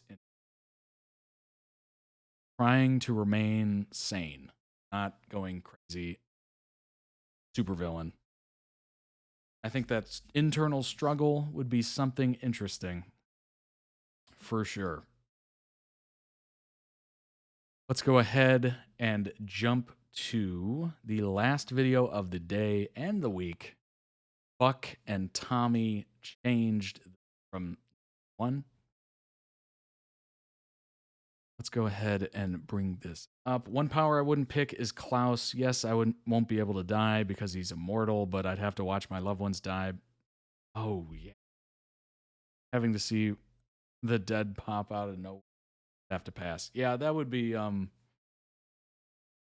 very much similar to Haley Joel Osment's character in, gosh, what is that called? The Sixth Sense, Bruce Willis. How he can see and hear dead people. Like, that would be so creepy. Just all of a sudden, somebody just pops up over here and you're just like, ah, what the hell? Like, good grief, just leave me alone. Or, wasn't there a Ricky Gervais movie like that where he could see and hear the dead? I can't remember what it's called, but it was super funny. It was also terrifying. Like, imagine seeing all these people thinking they're real, and then they wind up that they're dead, and you're just constantly being berated by these conversations of help me or, whatever. It's just, that would be so difficult. You'd never feel like you were alone. You'd always feel watched. Klaus became an addict because drugs stopped his powers. Indeed. He can't die, but his body is heavily damaged from all the drugs, from numbing the trauma pain. Oof. Yeah, that's rough. That is rough. I don't think I would want that, honestly. You just never have a moment yourself. You're just constantly feeling like you're being watched. Ugh. Every day, always doing the same thing, making the same mistakes, never having a chance to learn or make a different decision. Like a hamster on a wheel. My life could have ended right then and there, but it you see people who have been through near-death experiences all the time. That has to mean something, right? What happens to them after? They just go back to their same old lives, go back to being the same old people. We go to the same jobs every day. We hang out with the same groups of people, we eat at the same restaurants, and we shop at the same stores. We don't do anything that makes us feel uncomfortable or just scares us. I don't want to keep on making the same mistakes. I'm always Nice. running. You're always. Clinging. I didn't know it came out I today. need It's cool. things to be different, Taylor. In the book, it says that if I'm at ease, all my fear will fall away from me. What, you don't think I'm at ease? The last thing you want is to be at the end, holding nothing but regrets. I think the important thing is that you answer that question for yourself. Honestly, I haven't figured any of that out. Sometimes being lost is not knowing how to get from where we are to where we want to be. What are you Wait, looking for Buck now? was struck by lightning? What are we talking about? Where we need to be by opening myself up to possibility. You're thinking of changing things up, aren't you? I mean, that's why I called. You should let me buy you a beer. Really? I wanted to get to know you. Water finds its own. Well, I guess near-death experiences kind of do that. People do too. No one is ever the same from one day to the next. But eventually, everyone finds their equilibrium. So what changed in you? Welcome back to the world of the living, Buck. I didn't think that that's where your interest would lie. I didn't either. So that was okay. I don't know. He's so confident. What's better than fake mouth static? And he's interesting. He has. He said he doesn't. Well, I guess it is. What do you think? I'm afraid of making a mistake again. The truth is, I don't know where died for 3 minutes 17 seconds. Most every single moment. Oh my gosh! But I am ready for something. From here on out, and I think maybe that something could be with me. It's all a gift. There's one thing I heard from people in comas and whatnot. That fire was a beast. Yes. It definitely changes your outlook. Or even just simple as like a stroke or something like that. It can change you rapidly. You're just like, a lot of that stuff that bothered you, you just kind of push to the side. Sorry, Mrs. Sir. Reevaluate things. Looks like you were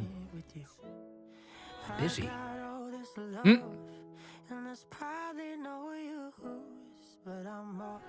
it's about damn time.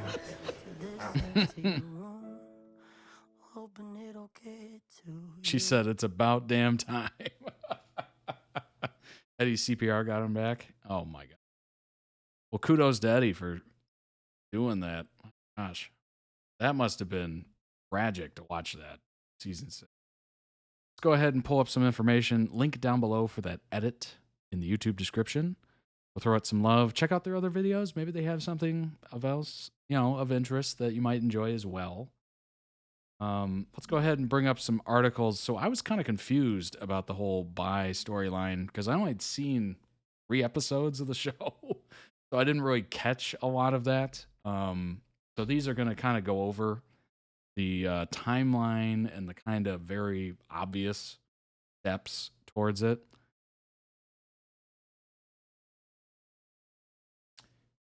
Ken and Karen are married. They're the only ones who suspected Buck is not straight. Oh, okay.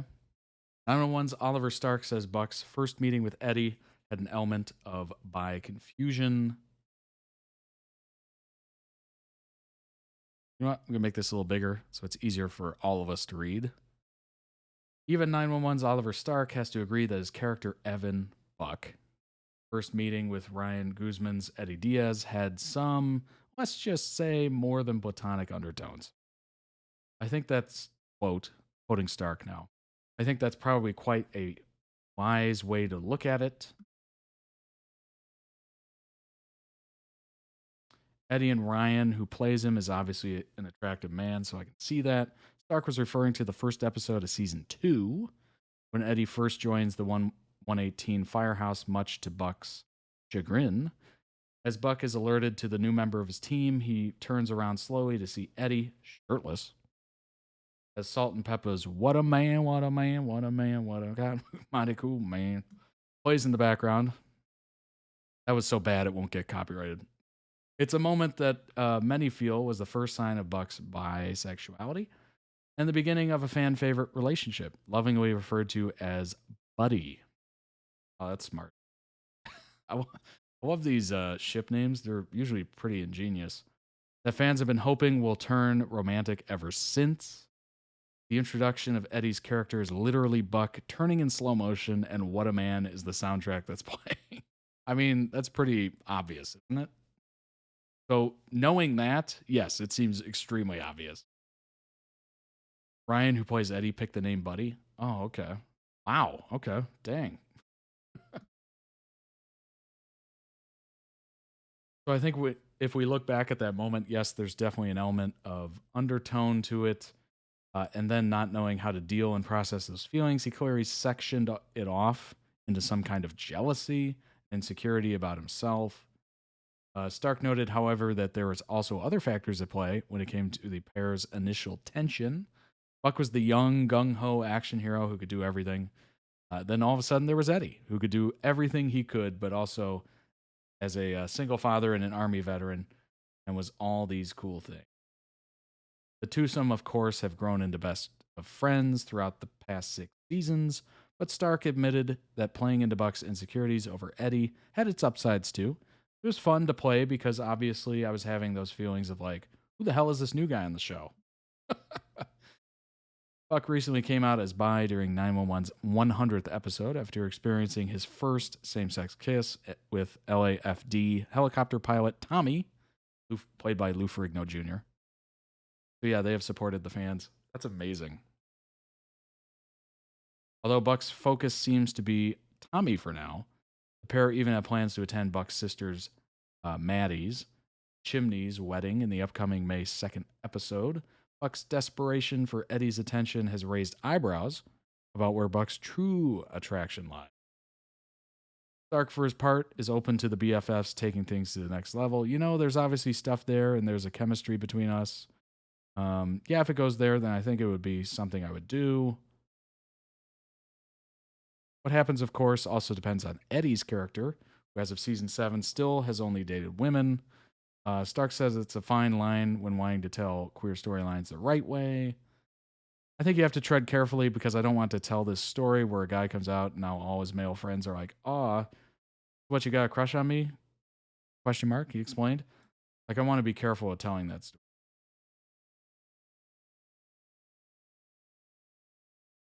Guzman, meanwhile, previously told Us Weekly exclusively that he's here for whatever ABC drama wants to do when it comes to Buck and Eddie's relationship, as long as it makes them, as long as what makes them so special remains intact. I think the sanctity of that vulnerability between Buck and Eddie is what needs to be kept, and the connection, Guzman told Us. Whatever happens with Buck finding if he wants to explore this route even further or not, that connection. Yeah, of course. You don't want to completely blow up this amazing relationship. It's been going on forever. But I don't know. It's up to the writers, I guess. As for fans being passionate about the dynamic, Guzman says he doesn't blame them.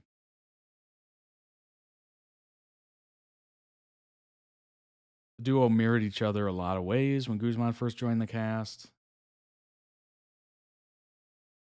Sound is dropping a bit again, only a little. Dang it. What is going on here? What is happening? I bet if I looked at the stats, I would see it. It still says 16. I don't know. It's so strange. I don't know what the heck's happening. I think it's a Twitch issue. I'm just going to blame it on Twitch. When I'm streaming to YouTube, I'll still blame it on Twitch. Buck's bi storyline was a long time coming. Since season 2, fans have advocated for Buck and Eddie. 911 made a significant step forward in Buck's character development by revealing he's not straight. As a new opportunity to open a new aspect of Buck's character. Buck and Eddie are basically raising Christopher together, so yeah, exactly. It makes sense that they would be a kind of a family, for sure. Other than a great story, character ships have long been the backbone of many television shows, obviously. Slow burn romance between Dana Scully and Fox Mulder. X-Files. Oh my god. Coined the term shipping.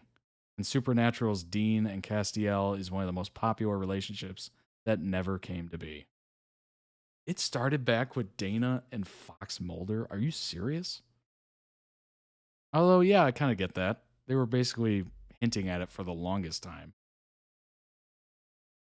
That's funny. I did not realize it started all the way back then. Ay, ay, ay.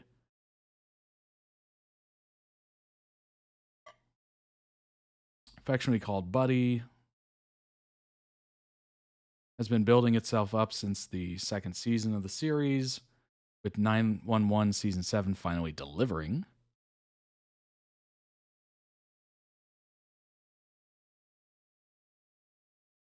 So they put the speculation to rest in Season 7.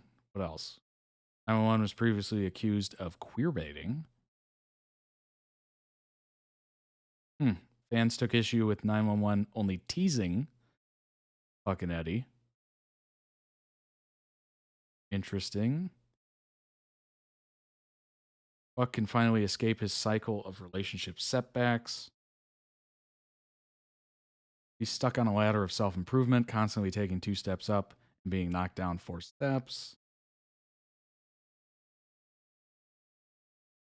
New opportunity for him to open up a part of himself that he never knew was there. Let's see what else we got. Oliver Stark breaks down the kiss, the gift to explore this new story.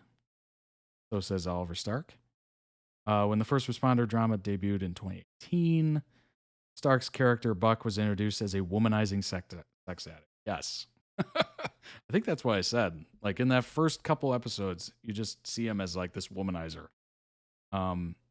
He first softened towards monogamy through his relationship with Abby and has dated a string of women off and on over the subsequent 5 seasons. Though Buck's main relationship on the show has actually been with his fellow firefighter, Eddie. On Thursday's episode, Buck initially finds himself jealous of Eddie's budding relationship with former 118er Tommy. But in the final moments of the episode, he realizes it's not the possibility of losing Eddie that hasn't worked up. It's been about Tommy. Fandom goes further back. They might not have called it shipping, but fanzine of Kirk Spock back during the original series. Pre-internet. Wow. I had no idea. Yeah, that is a long time ago. That is a crazy long time ago. Tommy kisses Buck, who is momentarily left stunned. Quote, I don't think he consciously wanted that. I don't think he knew what he was feeling throughout the whole episode, Stark tells Entertainment Weekly. But, quote, I think the crumbs have been there, maybe on one hand in quite obvious ways, but on the other hand in less obvious ways. How long have you known Tommy and Buck would kiss? Oliver said, not very long. It kind of came together, I guess, while still shooting episodes 2 and 3. Co-creator and showrunner called me and said, hey, I want to pitch you something, and laid it out to me. I said, yes, I love that. I think that's fantastic. We laughed about how, certainly from my point of view, and this is the big thing, I do think it's been a long time.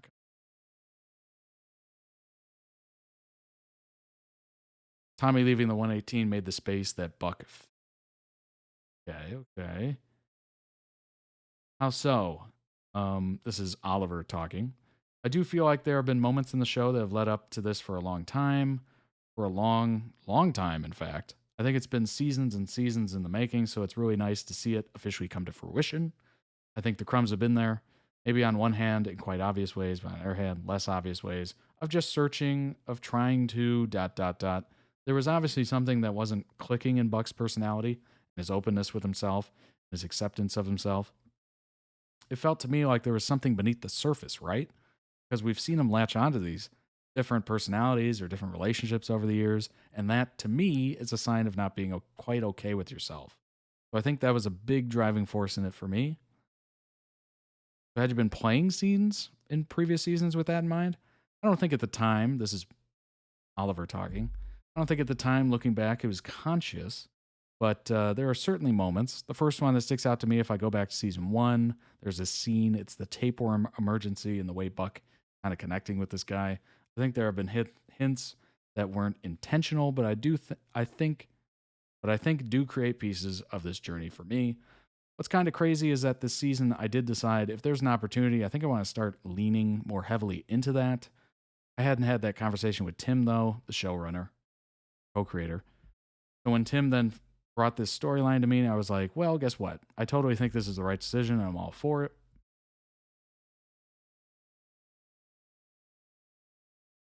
When actually filming the kiss scene, how did you want to play it? Did you think Buck want Tommy to kiss him the whole time?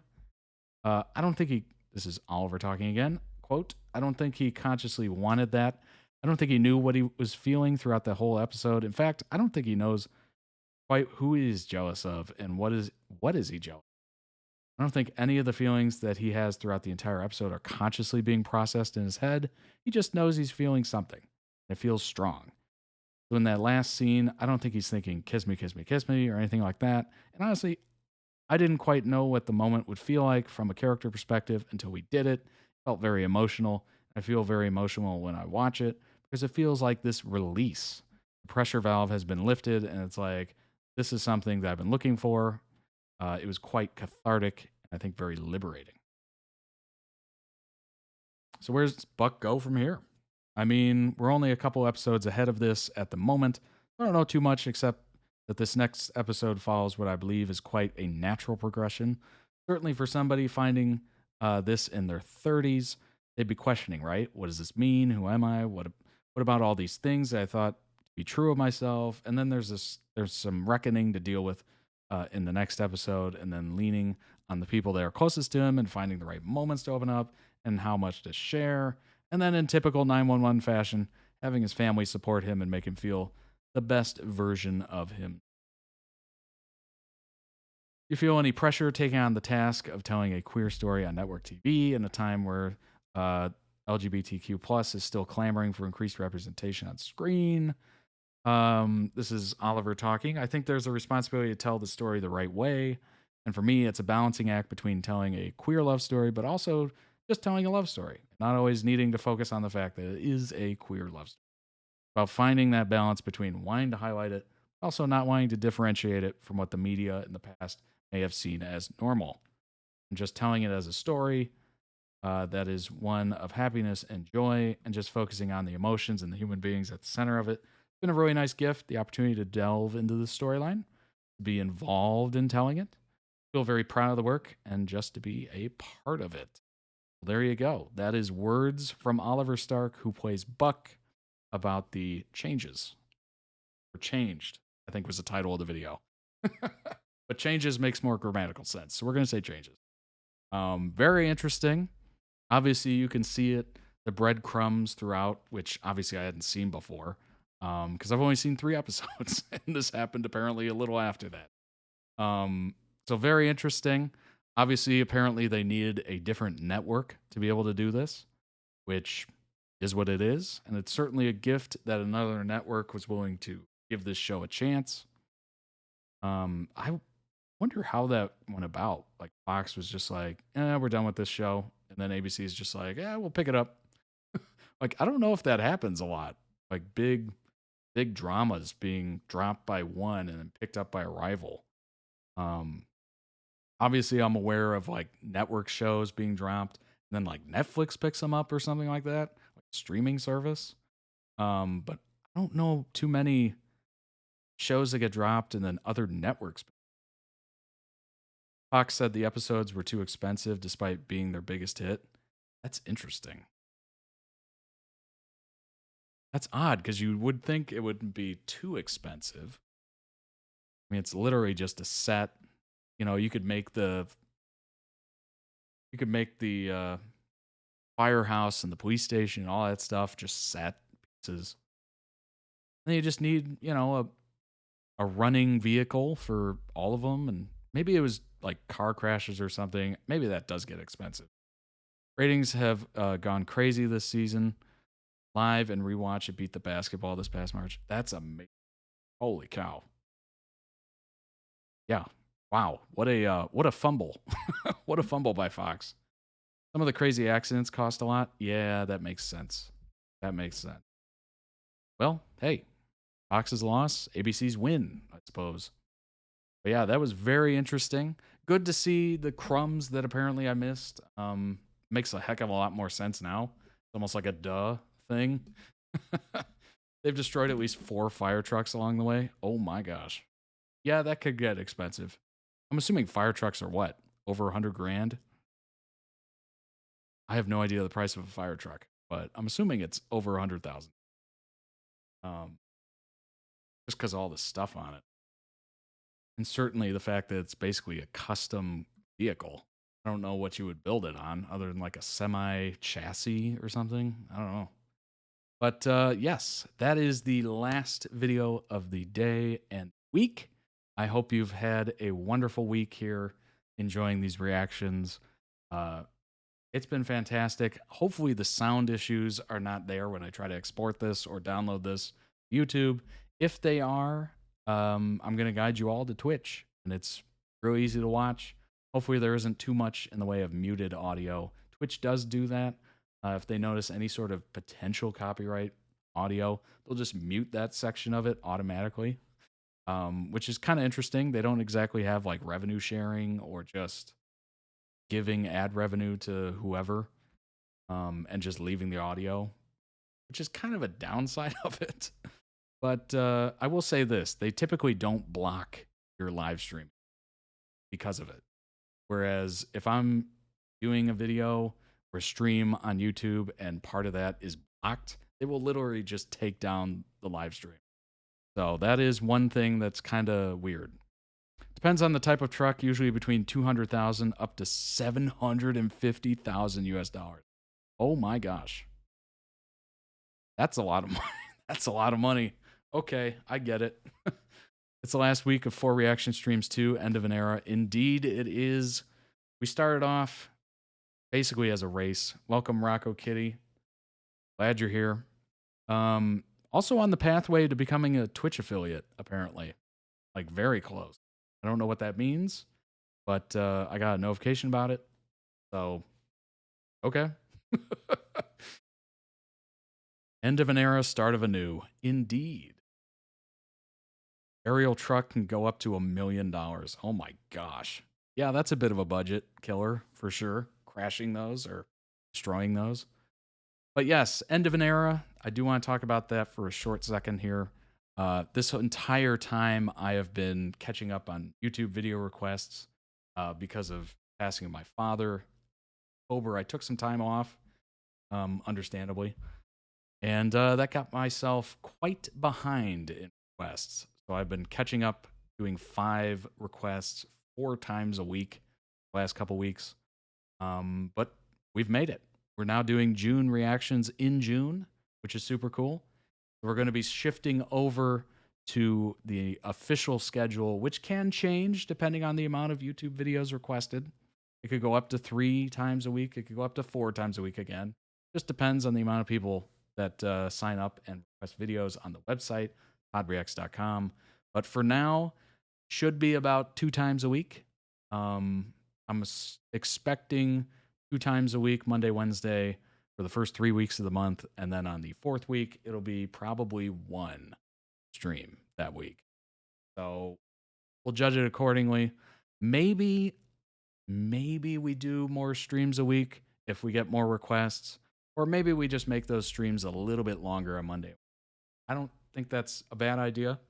We'll see. We'll see. It's very fluid right now. But yes, this is the end of the 4 stream a week era for now.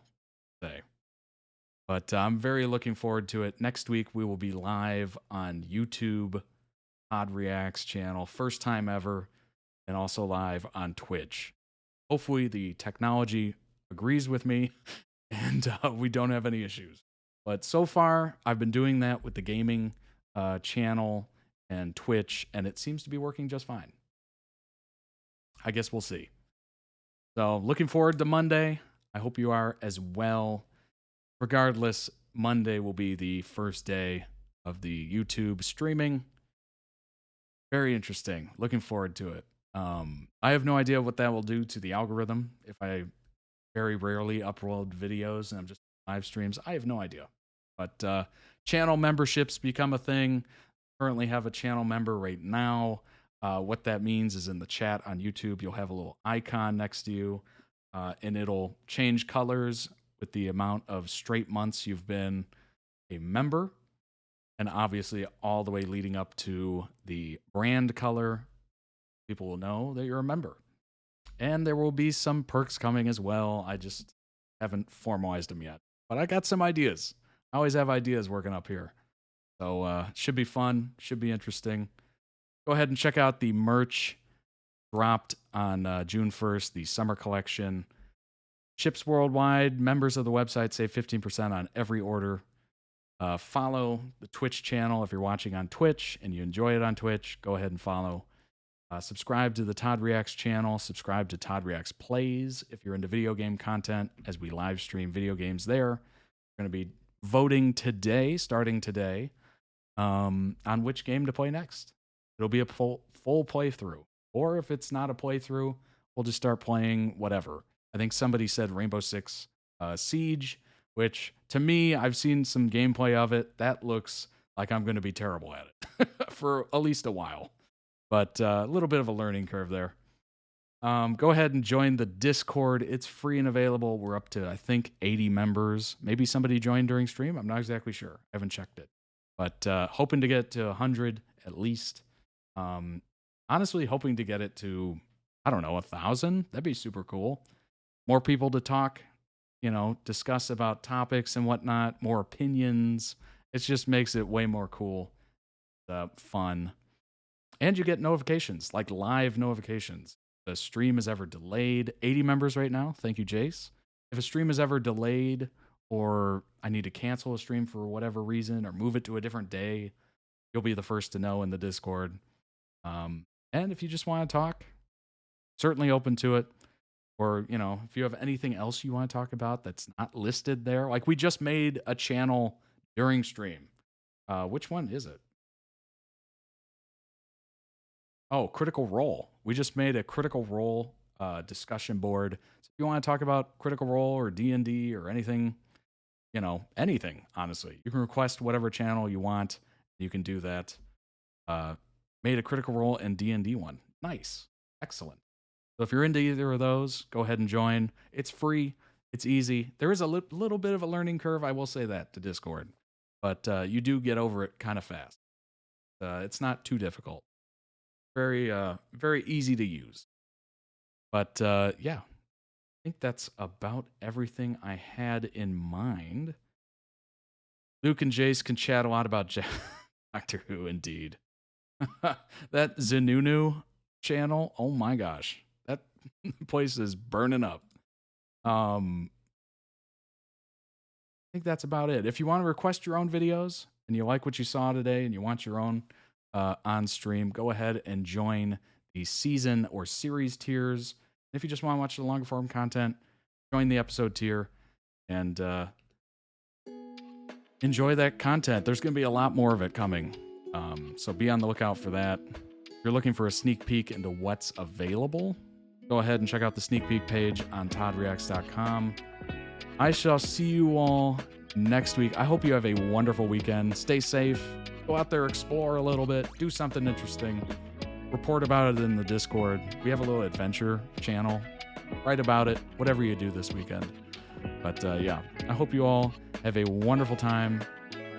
I shall see you. If I don't see you on the Saturday stream, it's the last gaming stream on Saturday. If I don't see you there, I'll see you on Monday. Bye-bye.